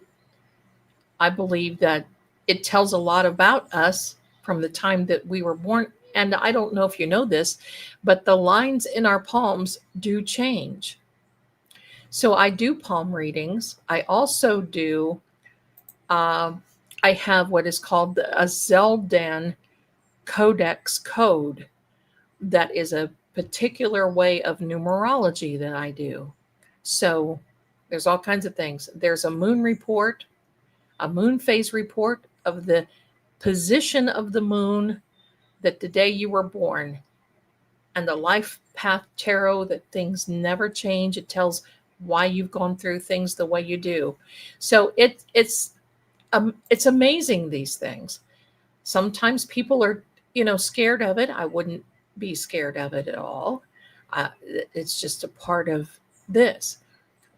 I'm a firm believer, as long as you don't take your attention away from our Heavenly Father, then the one thing I don't believe in is necromancy.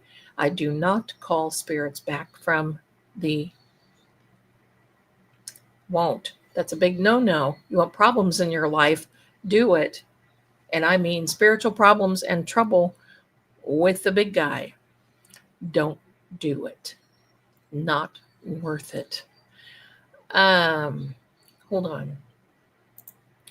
Where do we find the links to the card readings? My darling, they are in this. They're in the psychic shop, or I'm sorry, Patty's put one up here right now. Patty's got it up there. The psychic shop. You can get readings. You can get all kinds of things. So yeah. So there you go. Thank you, Patty. Meemaw purchased and downloaded a few months ago. Thank you so much. I don't see the guides on it. Let me get this, and I'm going to show you where to find them. Oh. All right, let me share this screen, and then we're going to have a giveaway. So hang out, my darlings. Hang out, because it's almost giveaway time. So hang out, please, please. All right, let me see.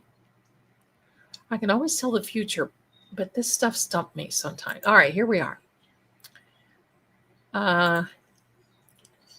Share.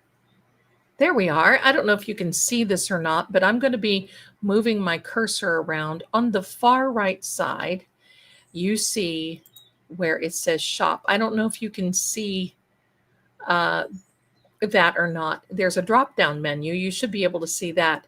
There's one for palm reading. Let's click on that for a minute. You can see the palm reading there, and it gives you the idea of and the ability to choose. It's either one hand or both, and you upload your palm images there. But then going over here is a video reading. You can go to the video readings, and then you can come here and do that. And also, let's not forget, I will personalize an audiogram for you and give them a message they'll never forget. You can either ask me to, I can do it in person. I can say, hello, I'm your psychic today and happy birthday, or whatever you want to do. You can do that. Then you go below that, and there's some printables there. Let me see where the psychic shop is. Hello, where I get everything else.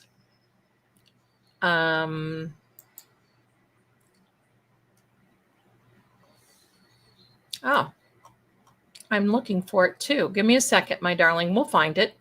We'll find it.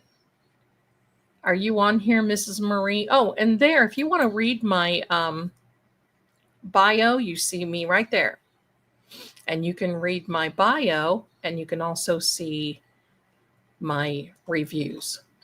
So let me find that where you're looking, my darling. It should be under, oh, I think it is under the video readings. Here we are. Here we are. So you scroll down here to the bottom, and then there's a little arrow here to the right. There we go. So you see there's the hidden deck. I actually wrote an ebook for the hidden deck. This is for the Kipper deck. It's pretty cool looking. So there's the hidden deck there. There's the Kipper deck. There's bracelets. I have one deck of those. The Laura Twan cards I no longer have, but I have one deck. Each of these old style Lenormands. Oh, no, they're out of stock. Sorry. And I've got one deck left of the Kippers. There, if you continue to go, you're going to see there are journals. There, you can keep a journal of readings and so forth. And then there are the downloadable cartomancy book and the tarot book right here. So each one of them. Okay. So I hope that helps. Hope that helps. So you just go on over to where it says shop, and then you, let me see. Let me stop sharing this for a second, and then I can read your questions. Okay. Angie, I have a question. I plan on making a gift which will hopefully be done by about Christmas if all goes well. And I was wondering how to send it, given that it will not come from Amazon. I don't have a way, unless, I mean, if I get moved, then I will be getting a post box. But until then, oh, look what we have here. Little Miss Tough, whoa. Another spider. I'm going to have to get up there and really clean this out.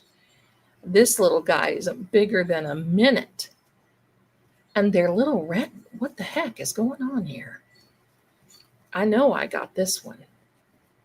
I wanted to show him to you, but maybe he's just too little and disintegrated. Hey, who needs Halloween decorations? But they come down from this, and you know, it's that time of the year, the weather is cooling off. So guess what Zelda's going to do after the stream? They don't have a place here. Goodbye. I don't know where they're planning on going when they drop down, but they must love it. All right, so the Goodmans. Hi, my darlings. Thank you so much for being here. Love you to reading sometime. Mrs. G. Well, Mrs. G, I am at your disposal. I would love to do that for you as well. I would love that. Okay, my darlings. I am open to anything apart from the bad stuff. Well, my darling, me too. Me too. I don't do the Ouija or Ouija, or actually it's pronounced Ouija. I don't do the Ouija boards, Ouija boards. I don't do any of that stuff. So found it. Thank you, Karen. Thank you, my darling. Let me do no more stories. Well, that was a big enough one. It's almost been 2 giveaway. Here we are. Let's see, which reading did you say was the one that went through your life? And it's a tarot path. It's the tarot path reading. And let me explain about the tarot path. Once you get the tarot path, it doesn't change. The tarot path is, I do a little numerology based on your birthday, and then pick the corresponding card that goes with that number. And then from there, I pick out from each suit in the tarot the corresponding card that goes along with that. So it's a reading that won't change because it's your tarot life path. So it starts in the beginning when you were here, and it will go until one day you are called away. And that's how that is. So it's a tarot life path. The moon phase readings, I have people order those all the time, and I don't mind doing them, but they rarely change as well because they are there for based on the phase that your moon was in. It's not an astrology, but it's got a little bit of the numerology. It's got a little bit of everything in it, but it doesn't really change that much. It will to some degree. So there you go. Nate, I find communities who believe in alternative that normal are more respectful also. This chat prime example. Yes, I believe in being respectful. Just like when I'm doing these Charlie Kirk readings, why would I not want to be respectful? This man lost his life. It doesn't matter if we agree or not. He was taken in a very tragic situation. Why not? I mean, why be ugly? And I'll tell you what, I want to, thank you so much, Bad to the Bone. I want to address a little baby elephant in the room and hope that I don't have Miss Tuffet drop again. As you probably know, there's been a lot of drama, toxicity, hurt feelings, upset, anxiety, tears,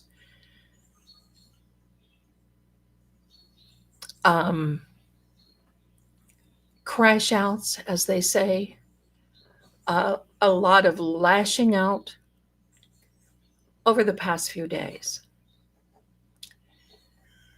And I want to say this.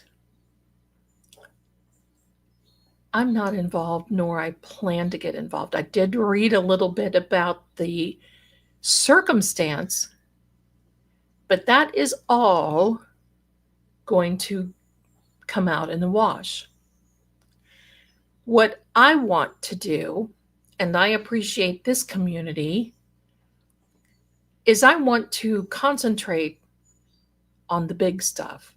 I don't want to be involved with people. Now, a lot of these people I don't know personally, but I know of them. I follow some.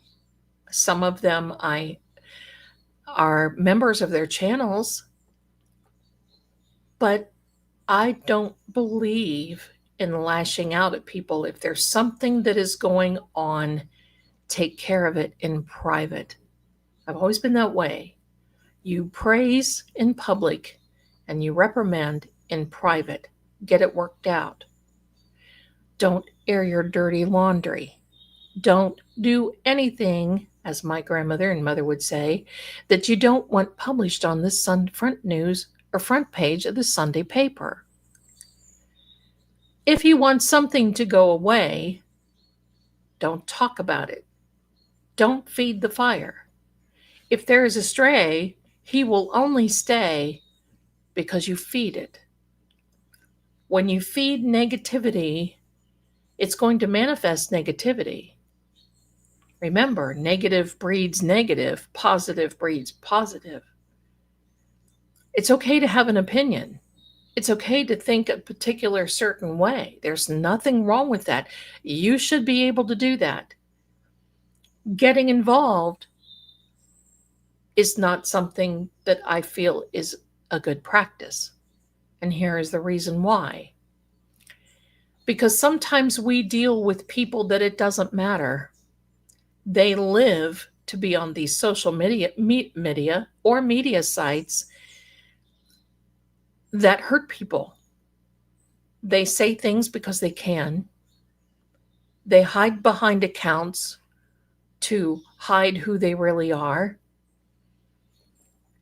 And I feel that it's very unfortunate where you're on the receiving end of someone who wants to hammer you into a position where it hurts so bad you spend days and nights crying. It's almost as though there's no holds barred. I am on Twitter. I post a few things here and there announcing my channels, but I don't get involved. I've been asked and I refused. I'm not going to do it. I don't mind if anybody calls me any names. If somebody thinks that I'm a grifter or a con artist, so be it. They are entitled to their opinion. But where we get in trouble is that sometimes when we feel that we have to defend ourselves, we have to step up one more plate and we have to defend ourselves until the absolute bone-biting, bitter end. And the sad part is, it doesn't matter. Because sometimes you're dealing with a person that it doesn't matter. They love the idea to hurt people because they can. It's like texting bad things because you don't have to face people. I don't believe in that. I don't believe in hurting people just because you can. I hope that everyone can put it together and sit back and think about the most important things. And what are those? The murderers of Officer John O'Keefe is still walking free.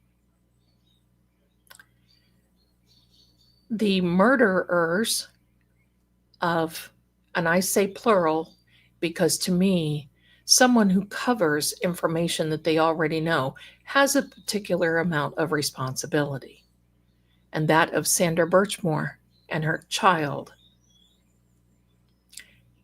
is, I don't know what's going on there, but was supposed to have a hearing October 6th, and it's been moved again. So he must be singing like a canary because there's unaliving penalty on the table. And unless he gives enough information, it's over for that guy. As, in my opinion, it probably should be. We still have the murderers of Enrique Delgado Garcia. I hope I said that correctly. If I didn't, my apologies. Who are still walking around free. The people who know what happened and his family have been tortured since we lost him, and it's been over a year. So I believe that we need to pull up our little panties, act like somebody, ask for forgiveness, be forgiving, and move on. And let the chips fall where they may. Because my policy here on this channel is I do not and will not accept drama. Not that any of you guys are wonderful. I'm going to say I've got the best chat in the tubes. But we're not playing that here. And that's not what my channel is about. I keep my opinions to myself because I believe in being respectful to people because regardless, they deserve the respect. Why? Because when you give someone respect, it is a reflection on you, regardless of how anybody else takes it. And if they really don't deserve the respect, then respect everyone enough to say nothing. That's the way I believe. So, with that being said, I want to thank you for allowing me, because I'm not going to crash out.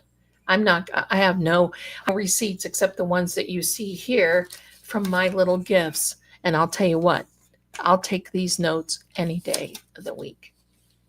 Everybody can have their opinion about me. I don't mind. That's what makes the world go around. And you know what they say about opinions?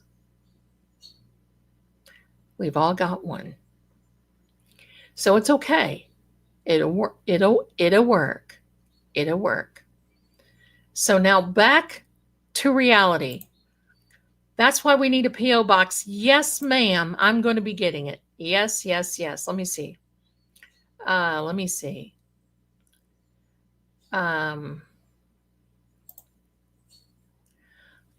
The cards, just the one card deck. The Lenormand decks are no longer available. I don't have those anymore. The Kipper, I have one deck. There you go. Is killing a spider bad luck? Not when he's dropping in front of me, my darling. It's every man for himself. So thank you, but you know, he's little enough that I don't know where he's going to be crawling, and I don't do spiders. So, and I don't want my kitties. I don't know if he's poisonous or not. The little red ones. I don't know what the heck that is. It looked like a little crab. All right. Lady Zelda has her own Halloween deck. That's right. Why have a why need that? I know I love those cards, but I think they are just her. Oh, the House of Zelda. Oh, my darling. Listen, they take a long time to make, and it takes a special printer ink. It takes special card backing. It takes a minute. And I cut them all myself. They are not manufactured like any place to put them on anything like Amazon or something like that. They're delicate. You got to take care of them. They'll last forever. I've had mine now, I think, I don't know, a year, and they're in very good shape. But they're tough to make. They really are tough to make, and sometimes I just don't have the time. But I'm getting there. Maybe we'll do something for Christmas. Maybe. Oh my. Well, God bless your son. I think if spiders were just, if he was like contained,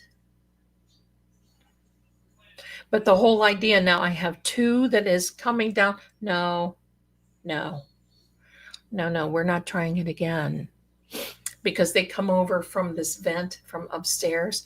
And then, so, I mean, I have my own decorations. That's right. Okay, let me see here. Thank you so much. No, I don't like Ouija boards. I don't do the Ouija boards at all. Let me catch up, because I know all of you are talking and I love it. Oh, spider signifies a strong period of manifestation, encouraging you to be mindful of your thoughts and words. Oh, well, since I just squished him, let's hope that doesn't. But thank you. Listen, I have been manifesting like a wild woman around here. I have my little, and I'm going to talk about it Monday night. Be there. Aloha manifestation Monday. And I might have some things that I want to start announcing. Because the manifestation, listen, it is off the charts and going fantastic. And I'm here to encourage you, because you can be doing the same thing. So thank you so much. Is it better to get any kind of reading close to a birthday for you? Don't know what you really mean. Is it better to get any kind of reading close to a birthday? You can do a reading anytime. Just so I know your birthday, in case you come up, your specific card comes up. So there you are. So if that's not what you mean, let me know. My mom gave me a deck, had to ask her, what does smudging them mean? She smudged every card. Yeah, you gotta sage. I do salt. I don't do sage a lot. I'm a salt girl. And iron. And if you ever want to know where you get a little bit of iron from, you know something? If y'all are sewers, you know, needle and thread, most of the needles are made of iron. For me, I sew, but they're too flimsy. I like steel because they're sharper and they go, you can go through tons of heavy fabric with a steel needle. But um, I do the I do the I have iron needles, and that helps you if you put your iron needles out, and that helps with bad energy. Honey, I've done a reading on Jean Bonnet. It is on True Oracle. I haven't done one in a long time. There's been a lot of changes. But I do have a reading on Jean Bonnet on this channel. Thank you, though, for asking. Let me see if there's anything else. Cool images. Daisy, hi. Katie Q, hi. Really enjoying your readings in your channel. Thank you so much. I'm presuming that you are new here, and I just love it when new people come in. Thank you so much. And there's the noodle boy. Let me see. He's not interested in getting any spider. Who knows what these guys eat? Is it better to get a reading on or close to your? Okay, thank you very much. Thank you very much. Anytime. Not one time is not better than the other. So anytime you want to is good. Melissa, I agree. And you don't know. And they've got those brown recluse spiders around here. No. But, it's fall. And my son sprayed around the condo a little bit, and we didn't see things for a while. But,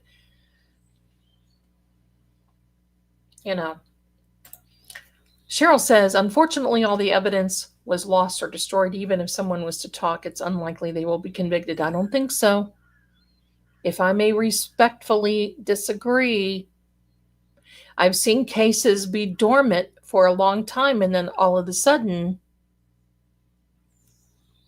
and I want to give you a little hint. Ouch, ouch, ouch. He's got fingernails. Let me see. Shaggy always appears when I join. Has nothing to do with me. Well, he knows your energy, my darling. Of course. Of course. I'll send you a sunset. It's a month. There you go. There you go. I'll take the sunsets. Kat Randall always sends me a sunsets on Twitter, and I appreciate it because I love that time of day. There's no statute of limitations on the M word, and that's very right. Thank you so much.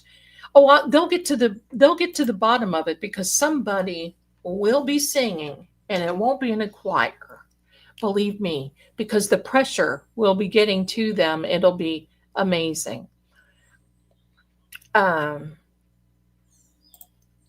I said, also hope they allow me. I think they will. I think they will. Sammy does come up when things get interesting. There you go. She does come up when things get interesting. I don't know what this man is looking at. Let's see. Let me catch up on everything here.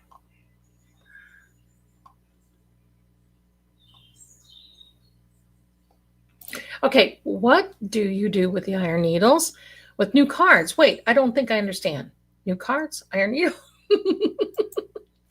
I've talked about using iron in investigations, as in that can really help ward off evil. Sometimes I've made, for you sewers out there, I've made a little, cotton-filled little something, and then you stick your needles in there and it helps to store them. Well, sometimes what I'll do is I'll wrap some needles together with a piece of black thread All it takes is one needle. You just thread it, and then you wrap the needle, and you put your cards in a box, and then you put the needle on top of your box. You close it up, and then you let it sit there for about 48 hours. I use salt. I don't buy used decks. I've been given a few. I'm going to tell you a weird one. There is a, wait a minute, give me a second. I'm going to see if I can find it.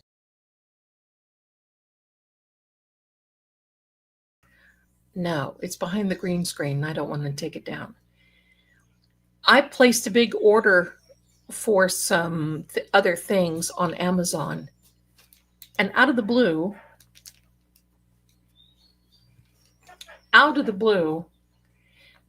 they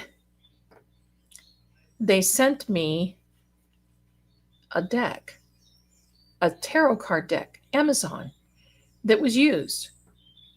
You could tell because the cards were not in, because when you get a tarot card deck, they're always in succession. 1111 there, Nate. Hey, there you go. There are 2 or 3 cards missing. I didn't keep them because who knows? Who knows? And they know that I am a nobody. Come on, we're not playing that. They know that I am a card reader because my orders are under Psychic Zelda Kelly, and I'm constantly getting tarot cards. So I don't do that. So no, I don't keep them. How do I know? Let me see. Thank you, Caroline K. You are adorable. Thank you so much. I hope you enjoyed the story tonight. It's a sad one, but you know, it's not as exciting as what it was last week, but it was a good one. Silver threads and golden needles cannot mend this heart of mine. I love that song. And little Linda Reinstadt. How can you tell if a needle is made of iron? That's a great question. A needle made of iron will bend. It will bend and sometimes break, and you have to be careful. The steel ones are rigid. They're like hard as bone. And that's why I use them to sew. But if you're buying them at a sewing shop like Joann Fabrics or something like that, or on Amazon, you can see, if you buy them, you can literally see, they'll say iron or steel. So there you go. Is it okay to keep a used card deck and clean them? You know what? If you know where they came from, sure, why not? What I've done is I take a black cloth and I'll put salt on the bottom. There's a little rhyme here. I'm going to say, yes, a magnet too. Thank you very much. Absolutely. Try a magnet. But here's a little rhyme that you use and that I use for salt. And that is, salt doesn't hurt. Salt doesn't lie. Salt will only purify. You wrap up your little card deck and you leave it go, and that should be okay. There you go. Same here. They were used. Let me see. If they were used, Zelda, thank you very much. You could, if they were used cards, you could. I will guarantee you could trust them. Yes. You could trust them. Very much so. Very much so. Salt, absolutely. I've used sage, and sometimes sage will enrage someone. Olive oil is my favorite. Plus, I bless water. I bless my olive oil, and I'll take that with me. I have little vials that before I go out to a place, if you go out with me, when you see my show, when we get it going, if you'll see me, we will bless. I will bless everyone with the oil of our people, olive oil. Works wonders. They do have a lot of energy. I've had some things happen with tarot cards before. No, sir. Goodbye. He wants to come up here. Did your mother ever say the word waller? Because that's what this man wants to do. He wants to come up and just waller on me, and I can't hack that. Let me see. They do have, let me tell you a little story about, I have a deck of cards. You don't see them often. I call them the old boy. The old boy tarot cards are really, really something because they give me some meanings and they look worse for wear. But wow, sometimes the older cards get, in fact, I used a cartomancy deck from the Great Smoky Mountains from a gift shop that when you first drove into Gatlinburg, no longer there. It was a bookstore, and I got a deck of cards from there, and they were not plastic coated, of all things. I had those cards probably 10 years. Finally, one day I was shuffling and they just started falling apart. And I'm going to tell you, it was like having a funeral for a friend. I bawled for days, and I mean bawled for days, because these cards I had used so much. It was like I could say 2 or 3 words, and out the meanings would come, and it was just phenomenal. That little reddish orange deck that you see me use, he's kind of getting that way. He's kind of getting that way. Kinda. He's getting there. But the old boy, it's a deck that I've got a long time ago. Thank you, Miss Jules. It's a deck, yes, Nate, olive oil from the Bible, James chapter 5, I think. Blessed with the oil of our people. What is the oil of our people? It is olive oil. You bless olive oil. Very good stuff. So I have this deck, and I was reading with it. It's got the blue hatch on the back. I know many of you have probably seen that pattern. I was reading right here in my space. I don't carry my cards around the house. I don't even take them in my bedroom. I keep them separately. Like at night, like when we're done here, pardon me, I will be done with my cards, and I will put them away. I've got little, whatever. And now y'all are sending me these beautiful gifts like this stuff. I'll be able to pack them away. They belong to be. I've got them lined up in boxes. I keep them in their original boxes. So I'm reading, and I come back, and the cats they're not allowed. And when I'm not sitting here, they're not roaming around. They're in the same room that I'm in. I went to the kitchen, and I had a young lady from Australia living with us for a little while. She was a gamer and a friend of my son. So she had one room. I had another, and my son had another. And I said, I need a snack. When do I not need a snack? I need a snack. I went from this room into the kitchen, came back, and my cards looked like they were like pushed. And I thought, uh-oh. Anytime in a place like that, what I'll do is I will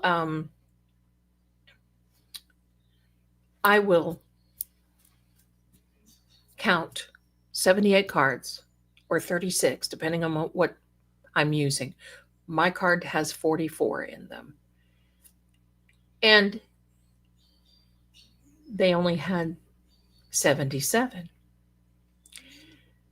I turned this house upside down. That young lady came in. We lifted up the sofa. I was like a mad woman. I lifted up everything. I got my vacuum cleaner out and thinking, well, if it fell, it will stick to the end of the rod.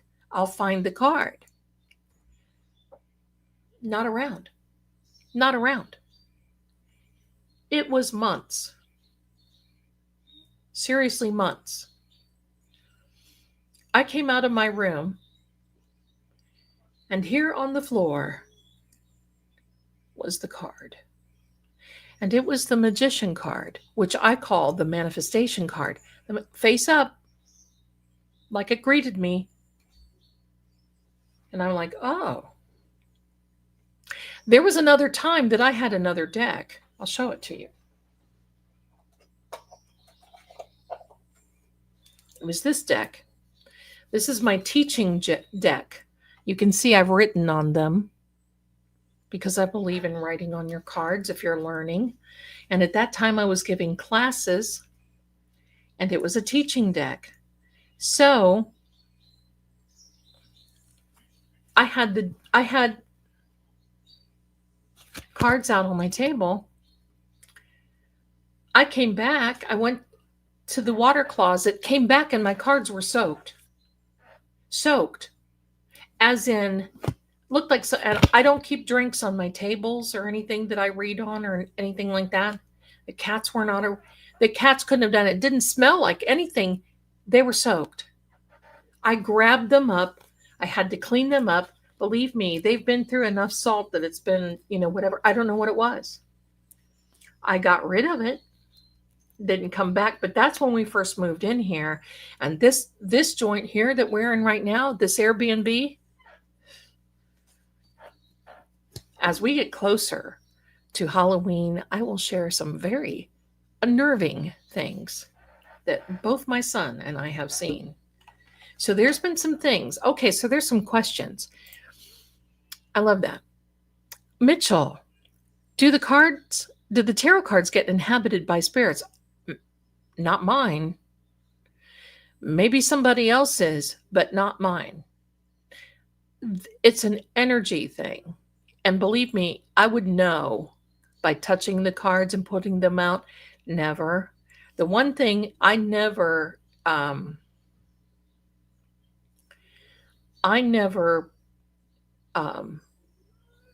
allow anyone else to touch my cards. Like, some readers will say, here, go ahead and shuffle the deck. No. I don't do that. I don't let people cut the deck. I don't let people choose a card. Nothing. That's my energy. I don't want that. Here's the perception of how a card works. If you're reading for someone, and it doesn't matter, they can be in person, they can be wherever. What you're doing is you're both focusing on the card reading, and that helps the cards to come out. Sometimes what will happen, and when I was working for Psychic Friends, I was busy, steady, but I wasn't busy enough. I would go in. I like to wash my hands every time I do a card reading. Sometimes it doesn't happen. Sometimes I have to have cloths. I have a cloth that I can wipe my hands, get rid of that energy, and start over. Because I don't want the energy of the last person to come on the deck. And that brings me, and Jack, I see your question. It's a great question. Give me a second. But that gives me another thing that I want to share with you. And now that I forgot it, I'll go to Jack's question. Sorry, that was me. I got distracted there for a moment. Jack, hi there, my darling. Have you ever cleared or energized a deck of cards using a Himalayan singing bowl? Cleared the deck. And it was amazing because not only did it clear the deck, it cleared me as well. So wish I had one of those, but it was amazing. So yes, it was totally amazing. That was a great question too. Totally. Didn't know if I was purging a spirit or a reaction from. That is a good thing. To be that aware, to be wondering if you do that or not. So yeah, I was sick in the morning and then I was fine. Probably got a little something hanging there behind you. Debbie, hi there. I've only ever bought one used deck, but it was a Piotnik. Worth it. You know what? I don't think as long as you're not, I wouldn't get one from like the Goodwill or something, maybe. It depends on what it is. Some of the Piotnik decks are very rare now, so I don't have anything against it at all. I'm just saying if you use it, make sure it's cleared. I love Piotnik decks. I love the deck that I have. But some of them are really rare. I've had mine for a long time. I hope I think of that. It was a really good little thing that I wanted to share with you, but we'll see what it. Oh look, here's Miss here. Okay, sorry, your question went back up again. She stepped on the key. Mrs. Kravitz, hi there, darling. I'm absolutely love when your speech has a hiccup and you sing through it. It cracks me up. Well, that seems like it's more than not lately. Thank you, though. I'm glad that you do because you know what? Why not? Listen, we are here to have fun. Sometimes life gets a little too extreme, don't you think? Yeah, we're supposed to be having fun. Kylie says, "Oh yes, olive oil. Let's has a lot of great properties, all sorts of reasons. I always have some handy on my countertop. It's not just for cooking. That is correct. However, I don't need a kiss now, but thank you. However, you don't want to cook with the olive oil that you bless. And you don't want to, yeah, you don't want to bless with the olive oil that you cook. You have there's that extra spot there that you've got that extra thing. Sam, you have my hair in your mouth because I can feel it. Big girl. Mommy's girl. She's a puppy. She's a puppy. I need a snack too. Somebody asked me what was for dinner. I'll tell you. I have it'll be ready probably in another 20 or 30 minutes. I have in the crock pot chopped steak with onion, mushroom, garlic gravy. Bless you, Angel. And then I have the little potatoes that have been boiled in a beef broth and butter and goody herbs, and it's good to begin with. That's even better, I think. And then some green beans with a little bit of minced onion and butter. Hello. A little bit of onion, minced butter, and that's enough because I'm going to be up for a little while, so I may as well not. So yes, I love my crock pot. I do too. I'm running to get chili. You know what? If I were to have chili, I like Wendy's. Wendy, for those of you watching and not in the United States, don't know Wendy's is a hamburger joint. I actually like Wendy's chili. I actually like it. Ohio Palm Mom, hi there. Love using my crock pot. Listen, it's a staple around this joint. My son and I have different schedules, and it's a must. It is a must. Mitchell reminds me of an old joke. Lady says her diamond ring has a Piotnik curse. What's the Piotnik curse? She said, Mr. Piotnik. That's a good one. That's a good one. Thanks. Thank you. Give me a second.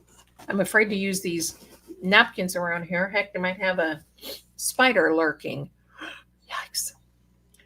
And don't forget, everyone, Fear Fest is on. Let me check and see. I'm seeing some. Oh, give me a second here. We've got to say hello to Rosebud. Send a super sticker. Thank you so much, darling, for your generosity. I appreciate you so much. It keeps the channels going because StreamYard is pricey. Everything is pricey, but I appreciate it. Thank you. I'm here to be with you because I love doing what I'm doing. Sherry D, thank you so much for the generosity. My very first pair of nice, expensive shoes. Spirit took one. Never ever to be found. Are the Yankees going to win tonight? You know, I don't know. I mean, I haven't given it a lot of thought and I'm distracted. Why do I want to say no? But I could be wrong. I could be wrong. Mrs. Goodman says they have great chili, and Mr. G gets so mad. Right? There you go. I do. Oh, Denise, my mother calls our cats puppies too. Yeah, they're just little pups. They're just little pups. And if I have a little pup, or if I'm with a pup, I'll say, boy, you're the cutest little kitty going. I don't know what that is. I remember, so funny, reminds me of sometimes we would go to family, and my sister and I are only like 16 months apart in age. And we would go, my mother would dress us alike. Everybody thought we were twins. I was the prettier one. No, no, everybody thought we were twins. And um, you know, so the old boys in the family, we would go around and they'd look at us. I remember Uncle Ted, he would look at us and he'd go, "Hello, boys. How you doing, boys?" And oh, we would just be burned up because we would have these little dresses on. We would think that we looked so cute. And he'd say, "Hello, boys. How are you?" And we'd stand there, "We're not boys." Pitiful. Kylie says, "Zelda, I have a fun story for you. When I was pregnant with my daughter, and guess what number one craving was? A cheeseburger from Wendy, some large. Oh, listen, when I was with my daughter, I craved cream cheese and wheat thins. I would take a box and a bar to work with me because I was the assistant agriculture agent for my county for a while. And I would take those wheat thins and I would eat that until one day it made me sick, and it was a long time before I could eat cream cheese. But I love it. Wendy's chili, yes. Yes. I worked at Wendy's. If you knew how they made that chili. Okay. Mary, Zelda, I've learned so much from you. Thank you for being an incredible teacher. Thank you for saying that. I don't view myself as a teacher. I just want to share what I'm doing. Just want to share what I'm doing. I loved their chili when I was pregnant. It was hilarious. That, and I actually craved the Chuck E. Cheese cotton candy. Oh, right. And I would go to them just to buy it. You're right. I am a cotton candy nutcase. Well, maybe not that bad, but I really like it. I really like it. Tilly 440, your cats are amazing, especially your amazing Sammy is so amazing. Thank you so much. She is amazing. She's a puppy. She's my old girl. And my son laughed because one of you bought us these toys that comes with this little tunnel, and they play with that all the time. And in that came a wire that, oh, I don't know, is maybe 3 feet long. That's safe, but it's got a handle on the end, and on the other end, there's some feathers and a bell. These guys went practically out of their minds, except this one was sitting on top of a sofa back here on the cushion. And she just kept looking. I could tell she was doing this, when you do this whole thing, she was doing this, the fishy thing. Finally, I said, my son was in here, and I was just cracking up laughing because Shaggy was doing flips, and they were all like, and Riley is funny because when he gets serious, he purses his mouth to where his whiskers will go forward, like he's doing this. And he was doing this. Finally, I said, "Hey, we better go over to the geriatric center and make sure this one's played." My son said, "Mom, don't call Sammy the Jerry." I said, "Well, she is. She's my old girl. She fits in with me very well." So yes, we are the geriatric center together, right, sister? We are. I can tell when she gets mad. She's okay now because see, there's a little pink nose, but when she gets mad, that nose turns black as coal, right? Yes, I'm talking about you. Funny girl. Funny girl. Honey, it's okay. No worries. No worries. It's fine. Let me see here.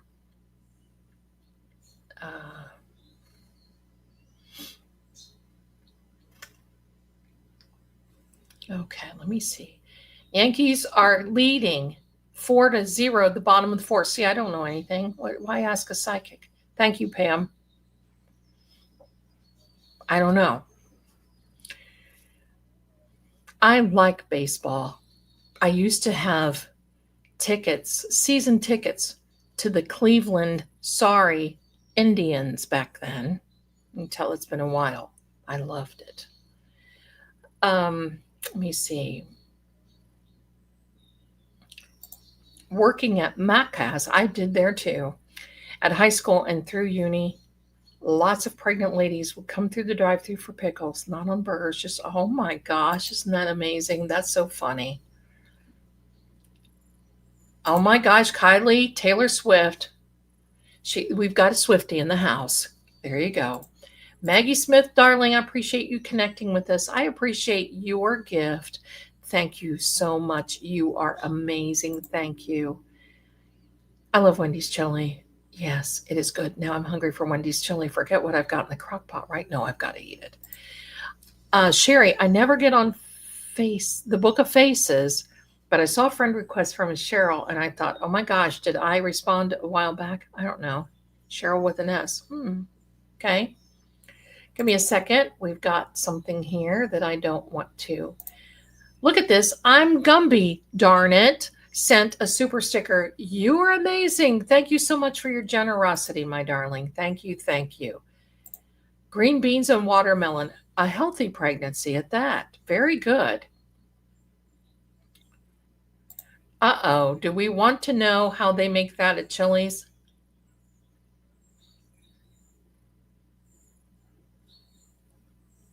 Well, let me say this. When I worked there 102 years ago, they would take the meat that was left over for the day and they would put it on the grill till it just cooked until, and they would take the big spatula and they would cut it on the grill until it went into nothing. Then they put it into a bowl. And they would do that actually.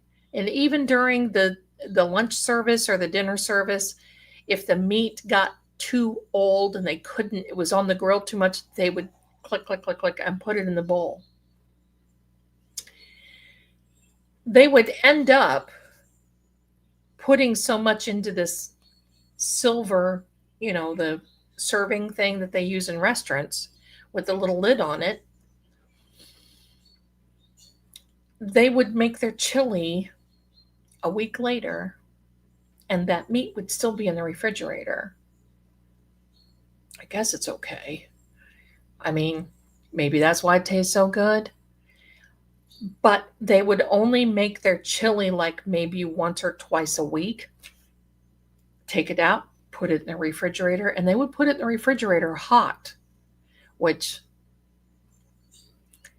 so it could have just been that location, could have just been that store. I don't know. But I don't care because I still love their chili. So whatever. Let me see. Reading, and that basically blew my mind for the rest of the week. I'm assuming this feels like to be closer to 40 than 30. Oh, I missed that one. Okay, but it's okay. Buy cotton candy in those canisters. I know. See, we don't have to. Do you know that Chuck E. Cheese is haunted? A lot of those locations are haunted. I would not take your kid there. Pretty much beyond yesterday. Yeah. Let me see. Maggie says, I was a weird kid, still don't like cotton candy, and like my snow cones plain without syrup. Well, I don't think that's weird. I mean, you never know till you try it. You might like it, right? There you are. I love Publix too. Okay, goodbye now. You going for a train piece? Sam was feral when I first got her. Outside kitten. Mama left her. She had a sister, couldn't catch her sister. Then the neighbors ended up with her sister. Sammy has chronic sinusitis. I have to she's constantly sneezing. Hello, she and I get along. I'm constantly blowing my nose. She's constantly doing her things. And all the amounts of antibiotics and everything, I've tried a lot of things that I've given her. And she goes for it. So she's over there sneezing right now. Okay. Have I ever heard of the Ellen Greenberg case?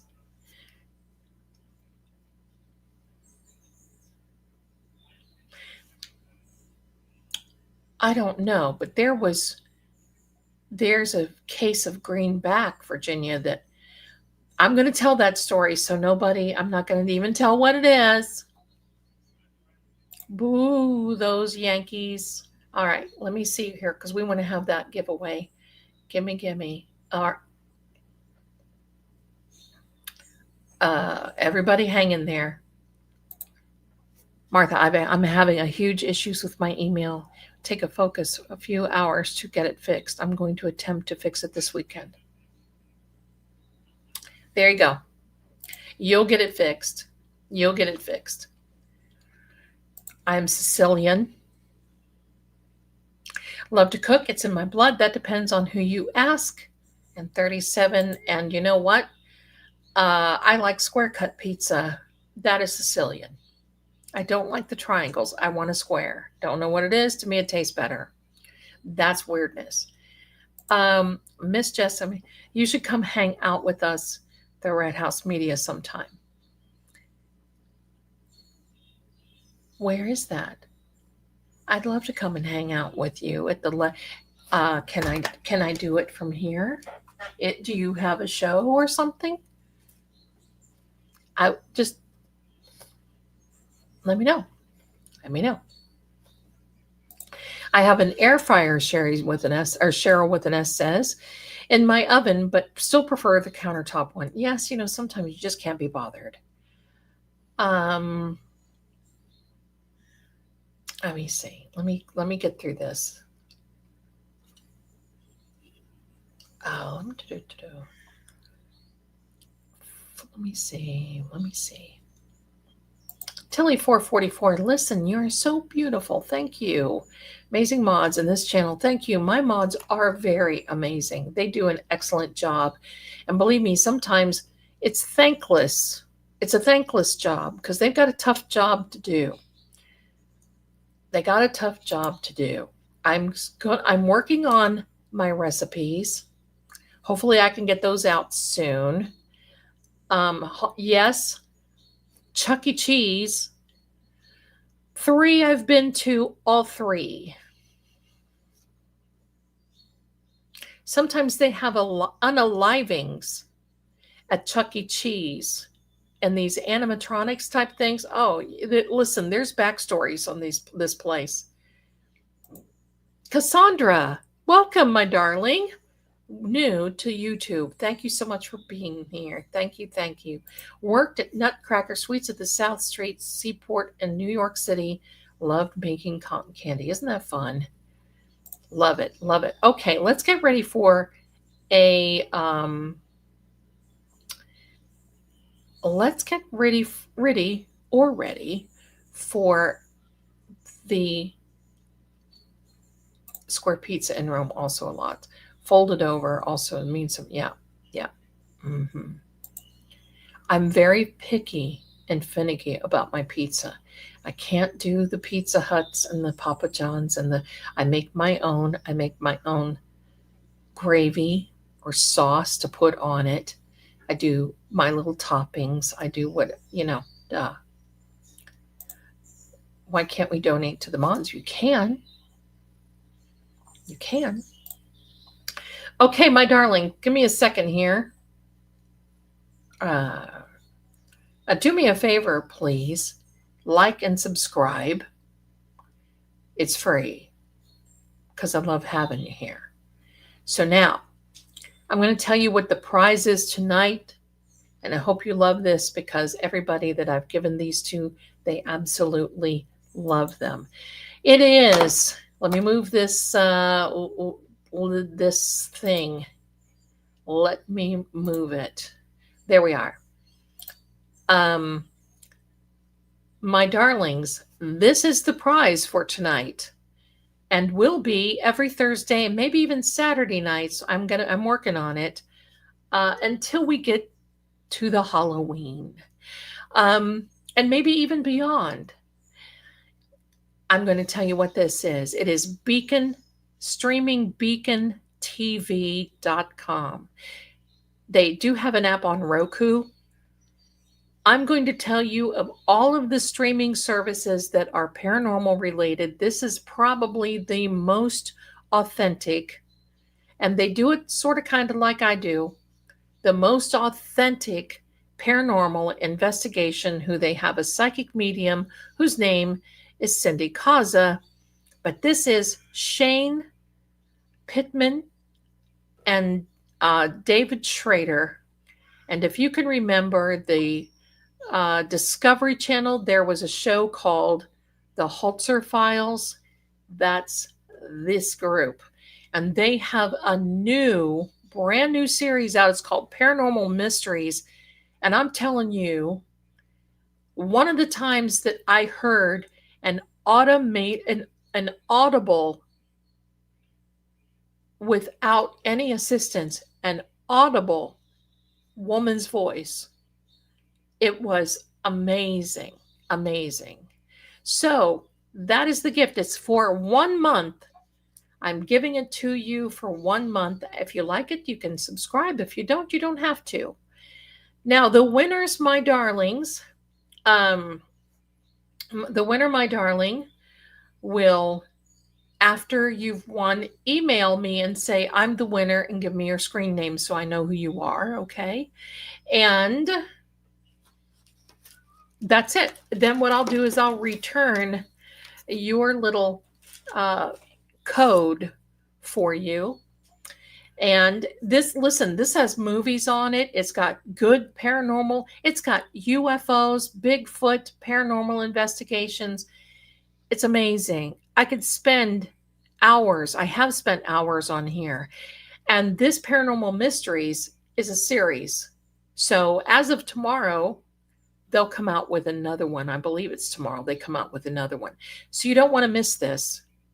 Okay? So one lucky winner from this giveaway will receive that. All right?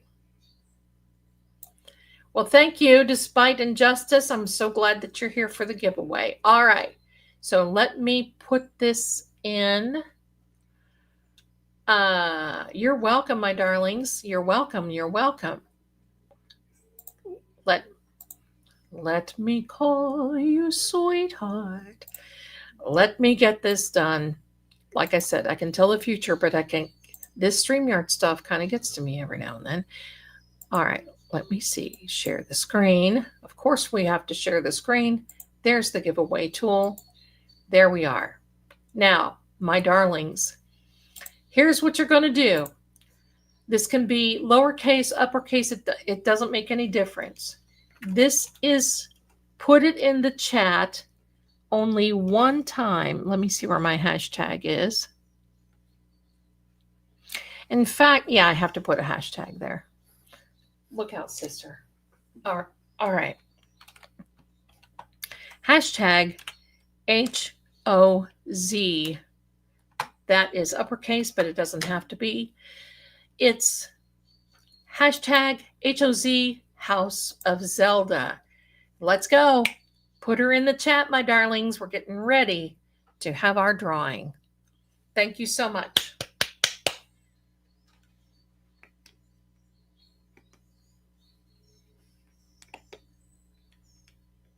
Here we go. It's a cheering.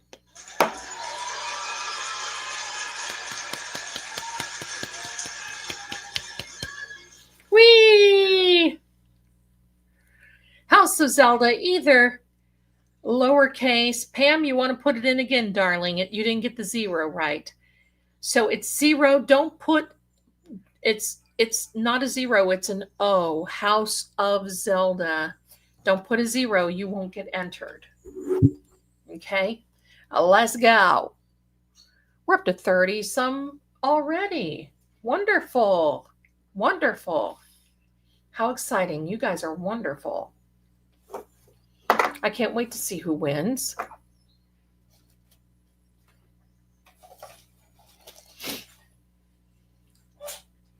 Bless you, Riley. Mama's angel. Haas long for Haas. There you go, Kylie. Here we are, my darlings. Keep her going. Keep her going. HOZ, House of Zelda. We're going to start doing some fun things. Now, next week, I'm going to start incorporating some really fun things for House of Zelda. We're going to be talking about the real Dracula, mummy, zombie, werewolf. Then I've got the podcast, the interview coming up with a real Dracula from the Vale Keep Castle. Love it. Kylie, thank you so much. Hold on. And oh, by the way, you're on a roll with your readings. I think I said on one of the other Massachusetts chats the other day, Zelda was right. Oh, what was I right about? What was I right about? It does not have to be capitalized, either one. I don't know what I was right about. Oh, by the way, oh, thank you, Kylie. Thank you. Sometimes I'm not so right, but thank you. Some of the, on the Turtle Boy, thank you. Some of the new people coming in and they're watching Charlie Kirk readings that I'm doing on True Oracle, and they're kind of appalled with me because they're not used to me. Because they're not used to me asking, they're like, well, you're just repeating everything that the media says. Yes, I am. Then I take it one step further and I say, is that right? Or is that wrong? Can you tell us this? Can you tell us that? So that's what a profiler does. That's what I've been doing. So slice and dice. Let me see. Intent. The Turtle Boy card reading, you are spot on. Other people unknown pulling strings. Yeah. Thank you, Andrea. I didn't know you watch them, but thank you so much. I appreciate it. Patty, thank you so much. Zelda, the Charlie Kirk video you did today was something else amazing. Thank you. And stand by. Thank you, Michelle. Stand by, because we're going to be doing some spirit box EVPs with the Charlie Kirk energy. And I know that offends a lot of people because they're like, no, he's got to rest in peace. Leave him alone. It's the same thing as John. They're already gone. They are busy. But the energy is looping, and that it imprints. If any time there is a tragedy like this, that's a tragedy, where it ends up in something like this, it will loop. It will loop, and then immediately will move on one day. John's energy has not moved on. Oh, I know what I was going to tell you all. Yeah, those recordings sounded AI.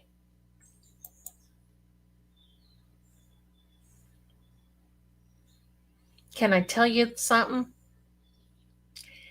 Everything that I feel is fudged. It's somebody wanting to hurt somebody else. Fudged. F. Just remember the F word. It's not the one that Canton uses all the time. Fudged. Fudge is the opposite word. There's some things that are fudged to hurt both those people, to put them in jail, revoke bonds, to hurt them, because people are not so happy that there's a good possibility that Aiden's cases can go zippity-doo-dah out the window. So there's got to be something more that somebody dreams up. And believe me, when you're that pitiful that you're lying in wait on a social media, that you have to jump on the bandwagon and go for the jugular, forget it. That's just nutcase stuff, in my opinion. Don't get involved. You're going to see that this is going to come out in the wash, because the truth always does. Okay, so let me see. Unalived, 3 others injured, synagogue in Manchester. Oh yeah, I know. 2 things. Let me write this down so I don't forget. And I want to thank everybody for these gifts too. You guys are amazing. All right, let me write this down because there's 2 things I want to tell you.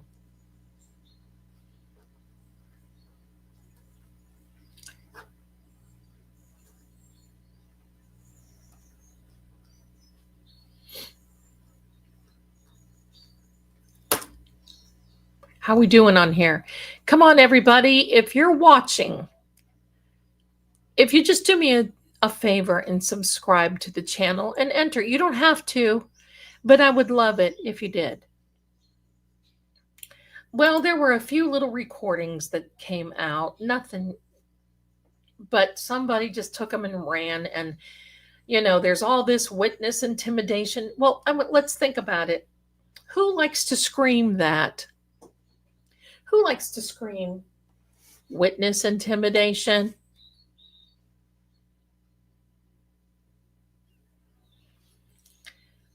Yeah. Exactly. On readings, you learn the information that was put out there. Candace is certainly onto something, I think so. But you have to have a ground. I can't sit here and just go, oh, blah, blah, blah, blah, blah, because there's some things I won't say. But you have to have a foundation. You have to have a starting point.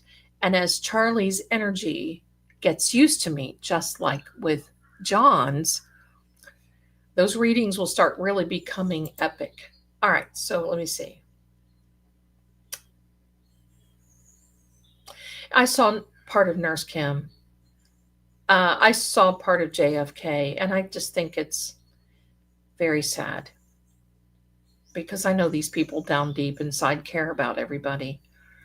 Slice and Dice, thank you so much for becoming a new member. Welcome. Hello. Wait a minute. Got to give you cheering. Are we about done? I'm going to leave it up there just for a second. Yes, Jen does lurk in the shadows, and we know why. The other thing is the sentencing for the grand jury juror who was running her cake hole, or actually pie hole, to friends about many things, was sentenced today and was very upset because she got more than a little smack. She got time served for 1 day in the jug. She has 2 months of house confinement. That means she can't be running around. She can't be running the streets for 2 months. Pardon me. And, pardon me, I don't know what happened. And 24 months probation. I was wondering how somebody could do something that serious and then just get a day in the life of a jail, and then boom, tick, slap, slap, slap, smacky, smacky. Okay, you're on your way. This way, I guess she'll remember it. This way, hello, can you stop? Buddy, stop. 60-day staycation, absolutely. Enjoy yourself. Get another streaming service, baby. I mean, I think she can go to work and that sort of thing, but, goodbye. Get off there, Shag. Yes, she got spanked. Yeah, she's going to remember. She went to the woodshed on this one.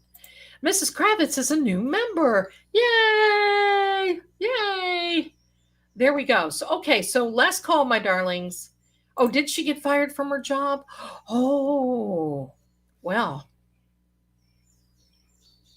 So I'm sorry. I have a hard time feeling sorry for people like this. She knows better. No, not that. It's the juror who was yakking from the grand jury, because you're not supposed to be saying anything, sharing anything, and she was sharing things from the grand jury during the Karen Reed. one of those things. I mean, she, better. Supposed to be, you know, grand jury leaker got fired from DCF Mass. That's right. That's right. Because she worked for the government. That's right. Thanks for jogging my memory. All right. Too bad all those witnesses that perjured themselves on the stand didn't get. Oh, well, look, life, as long as they're above the ground, and if they're not, they've got a judgment coming anyway. So, hello, zippity lippity. That's right. That's right. Zippity doo dah, zippity a. My, oh my, what a wonderful day. Plenty of sunshine heading my way. Zippity doo dah, zippity a. Mr. Bluebird's on my shoulder. It's a truth, it's factual. Everything is satisfactual. Dip, dip, la, pa. Zippity doo dah, zippity a. A wonderful feeling, wonderful day. That was your little moment there. Let's have a drawing because I think that's about it. All right. Here we go, my darlings. We're drawing. Last call. Let me check. Last call, and not for alcohol. Last call. Okay, this is it. Drawing is here. Thank you, everybody. Here we are. And draw. Thank you, Kylie. Became a member. Bless you, my darling. Thank you. Thank you. Are the subs up? Bentley 77, 77, Sunset Strip. 77. Who remember that? 77, Sunset Strip. Love that song. Sang along. Good, Maggie. Good. You know what? You get up and you sing a little bit song. Sometimes when I get up, and it drives my son crazy. Sometimes when I get up, it's all about, wait a minute, congratulations to Bentley 77. Bentley 77, congratulations.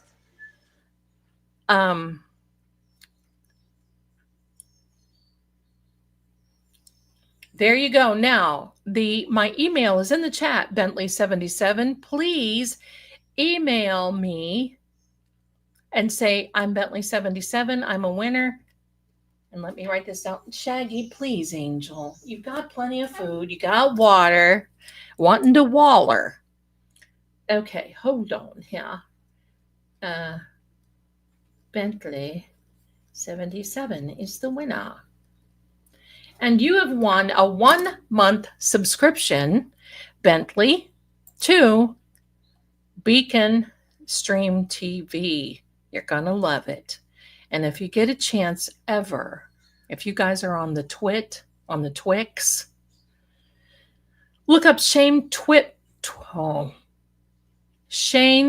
Pittman. I'm going out of my mind here.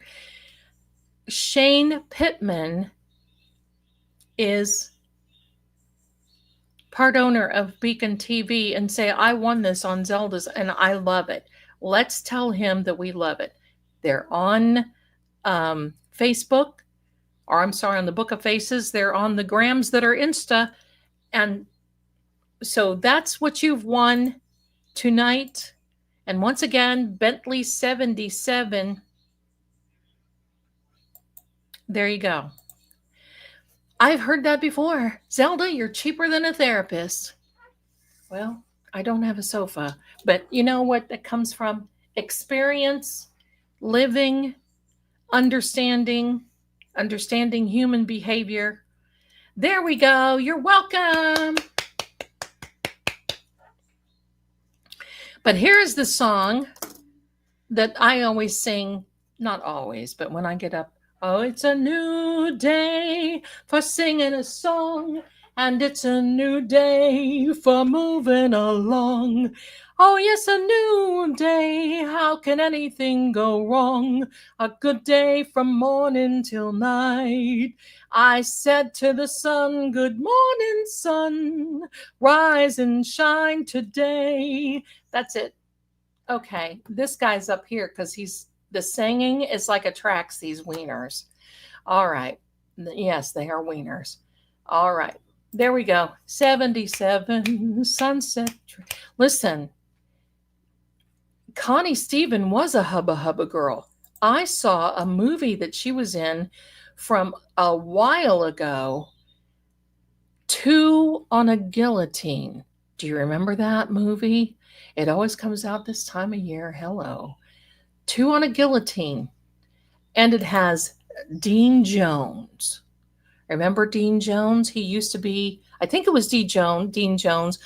He used to be in a lot of Disney stuff back in the day, Herbie movies, that sort of thing. But yeah, they're good ones. And don't forget, everybody, Scarefest is on AMC, American Movie Classics. It's Scarefest. Last night was all of the Halloweens. Dun, dun, dun, dun, dun. And I relate because I am a year younger than, oh shoot, what's her name? Flip, I can't even think. Jamie Lee Curtis. So I remember when that movie came out, I can't believe that it is as old as can be. As old as me. So yeah, Jamie Lee Curtis looking fine, sitting there whining because she got attacked by this dude that had this sharp object. And she's standing there in the doorway, and you see this, what's his face, raise up. Uh-oh. And she's standing there. I'd be like, baby, if this thing came in, no. And she puts the knife down. But it wouldn't be a B movie without being a B movie, right? No. You keep that, and you keep the blade up. Hello. And you do what you need to do. Get the business, baby. And then you do like Deputy Not So told me. And you know what it was? Run. You run. I don't care if you got a broken ankle or whatever it is you're limping around with, Jamie. You get up and you run. Because I guarantee if you do have something broken or hurt, you ain't going to feel it. You're going to be running down that road after them kiddos. Hello. Run. You need to be running. That's going to be a thing with this channel. I know it is. Run. Now, I'm going to tell you about the other thing that I want to tell you, and then I have to say goodnight because I have some green beans, some petite potatoes, and some chopped steak with mushroom onion gravy waiting for me. So, yeah, that'd be a jewel kicker, and you know what I mean. So, I'm fixated on getting over to 34 Fairview. Oh, yes, all those vampire shows on Prime. Hello. But I did not like the new what's that guy? Nosferatu. I can't even say that word. And you would think that I could because it's Deutschland. I am writing the cookbook for you, but I'm going to ask them on 34 Fairview. Oh, you'll know it. Nosferatu. Thank you very much, Mitchell. I'm going to ask them if somebody has ever come over and checked the drains.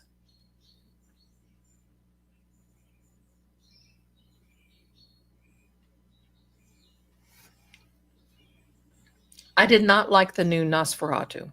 Did not like it. Come on.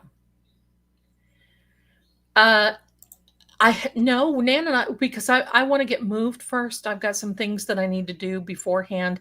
The holidays are coming. I don't like to, I want to wait until a few things settle down first because you want to know the truth.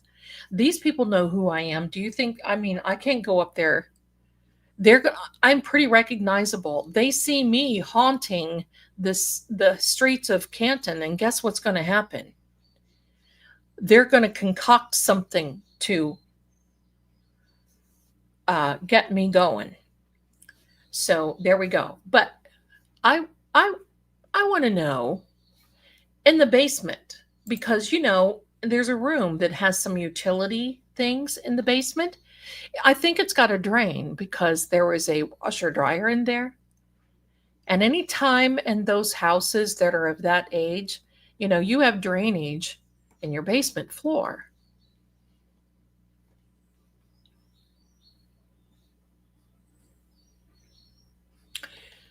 I'd like to know if somebody checked the drains in their kitchen, in the bathroom, if there's a bathroom downstairs.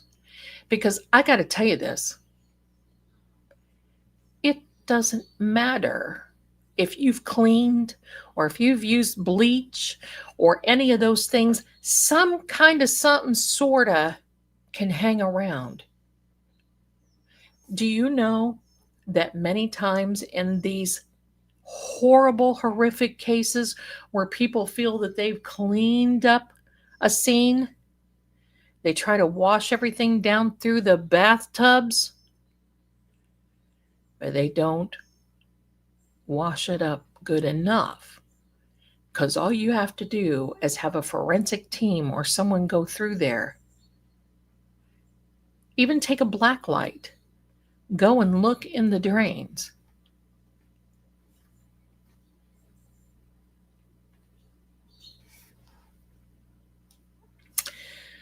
There you go. There you go. I think that's why they tore them up. But I sure would like to. I want to talk to them. Yes, I'd like to know where the red stuff is. You know why? Let's not forget, because everybody's like, oh well, there's not going to be any justice for John. I'm going to tell you this. That man lost 3 leaders. Where did it go? Where is it? It's got to be somewhere. It could be in the. Wait a minute. Hello. I know you all love this. It could be here. The garage, essentially. There's a garage, essentially. Could be in the garage.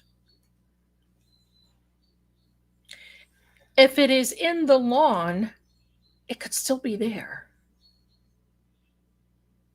If it goes deep enough,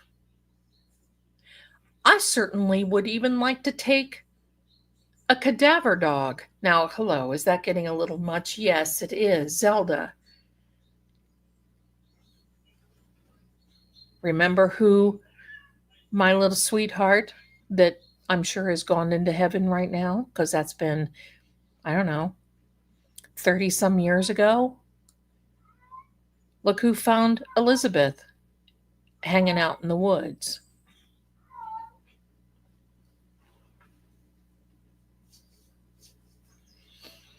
So there's, if you get a particular certain dog, they can sniff that stuff out.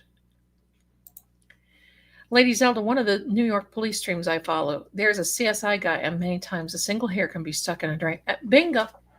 Thank you. Thank you. Thank you.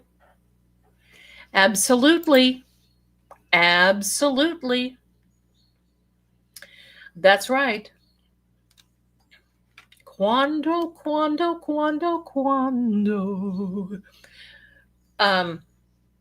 Let me see what's going on here in my universe and see if there's anybody else I need to thank, do, whatever. Yes, I do. Thank you so much, Cassandra. Thank you so much, my darling, for the generosity. Thank you. Thank you. Yeah, especially cadaver dogs. They can detect if a body was ever there. Take him or her out to the front lawn and go from there. I don't know, but you'd have to have permission. And I'm going to tell you, a lot of the cadaver dog trainers don't like to take them out on a particular whim. So they want somebody that is either law enforcement, and we know that won't happen right now. So I don't know. But I don't know if we have any dogs there that we know that are friends. Connecticut, the one that I know is in North Carolina. All we know is we know enough to know, don't know enough right now, but we do want to know enough. That's all we know. So listen, I'm not giving up on even Enrique. I'm not giving anything on it. That's right. Thank you, Melissa. These sweethearts that God has given us are amazing when they can detect seizures, low blood sugars, alert their owners before they know. I want to tell you this now. Check with a doctor and don't take any chances. But I have to tell you something that I know about cats. Do you know a cat can allegedly, supposedly, not giving any medical advice, but a cat can detect if you have an irregular heartbeat and you are about ready to have something happen? And many times they will, if you're feeling anxiety and you're upset, of course your heart is beating, they will come and sit on your chest and will purr. And do you know that the purring will actually help you? Now, this is what I've heard, that will help you regulate your heartbeat. Isn't that amazing what these little sweet peas do? Yes, nursing home cats can. Yes, they can. Yes. I know you're not. My cats are probably confused. I have a heart murmur. No, I don't think they are, honey. They know.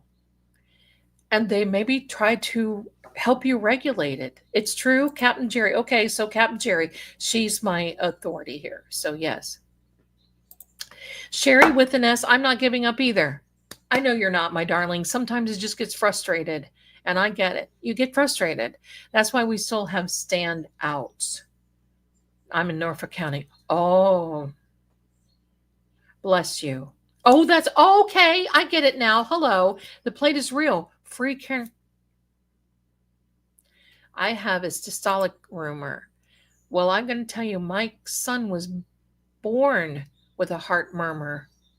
And I was told that he would have a hard time and maybe not be around. He's almost 30 now. And you know what? I got cats. And I let the cats sleep with him because he would go to bed and be so tired, dark eyes. You know, he had a bad night and I would sleep with him. But, heck, if you fall asleep, you can't. Oh boy, the cats were on the job. The cats were on the job. He's fine now. He's played sports. He was in football. Now, I'm going to tell you, I believe that by the grace of God, we all get healed. But why not? So let me see here.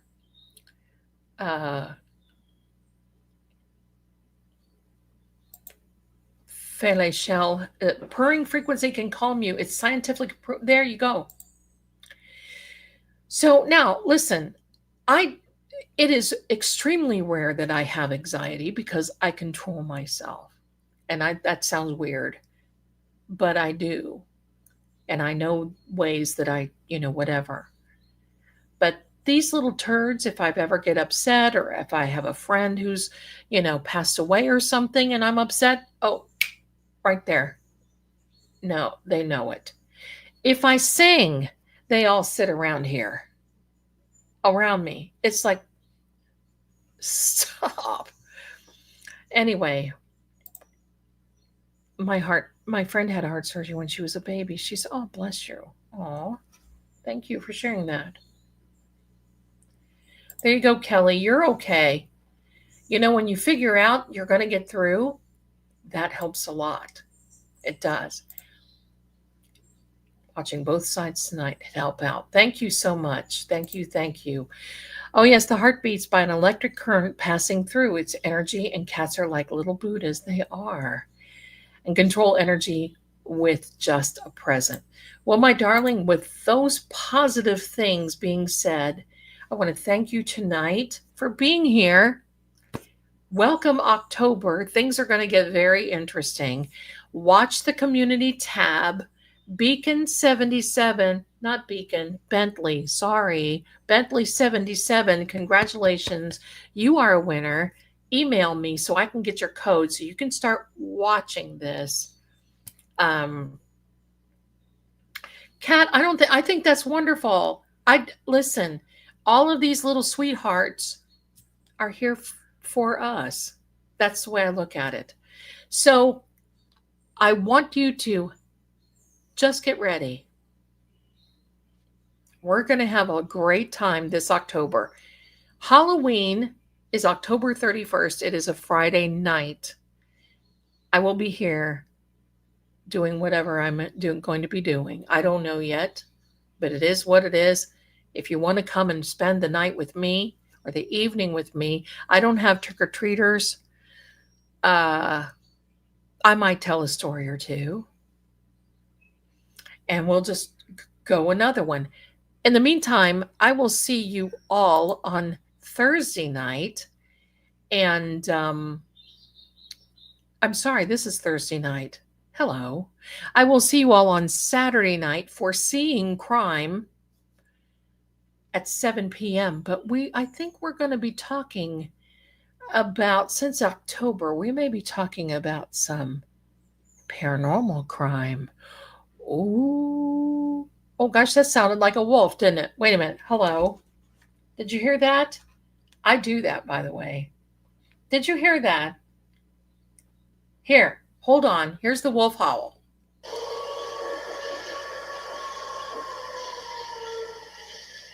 And I sounded just like it. Oh. We have a lot of fun here, and I really appreciate each and every one of you. So thank you again, my darlings, for being here. Let me get rid of this media, this little thing before I do the outro, because I don't like them hanging on the outros.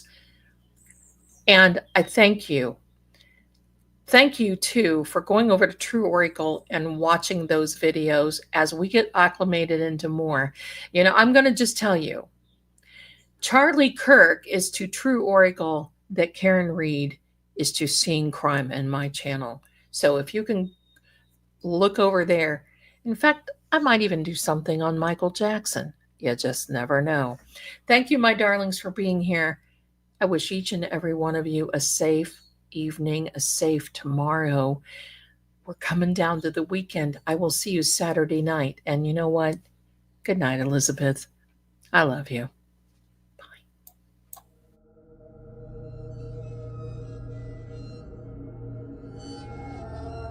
And so, the lantern fades, but the shadows remain. This story may end here, or perhaps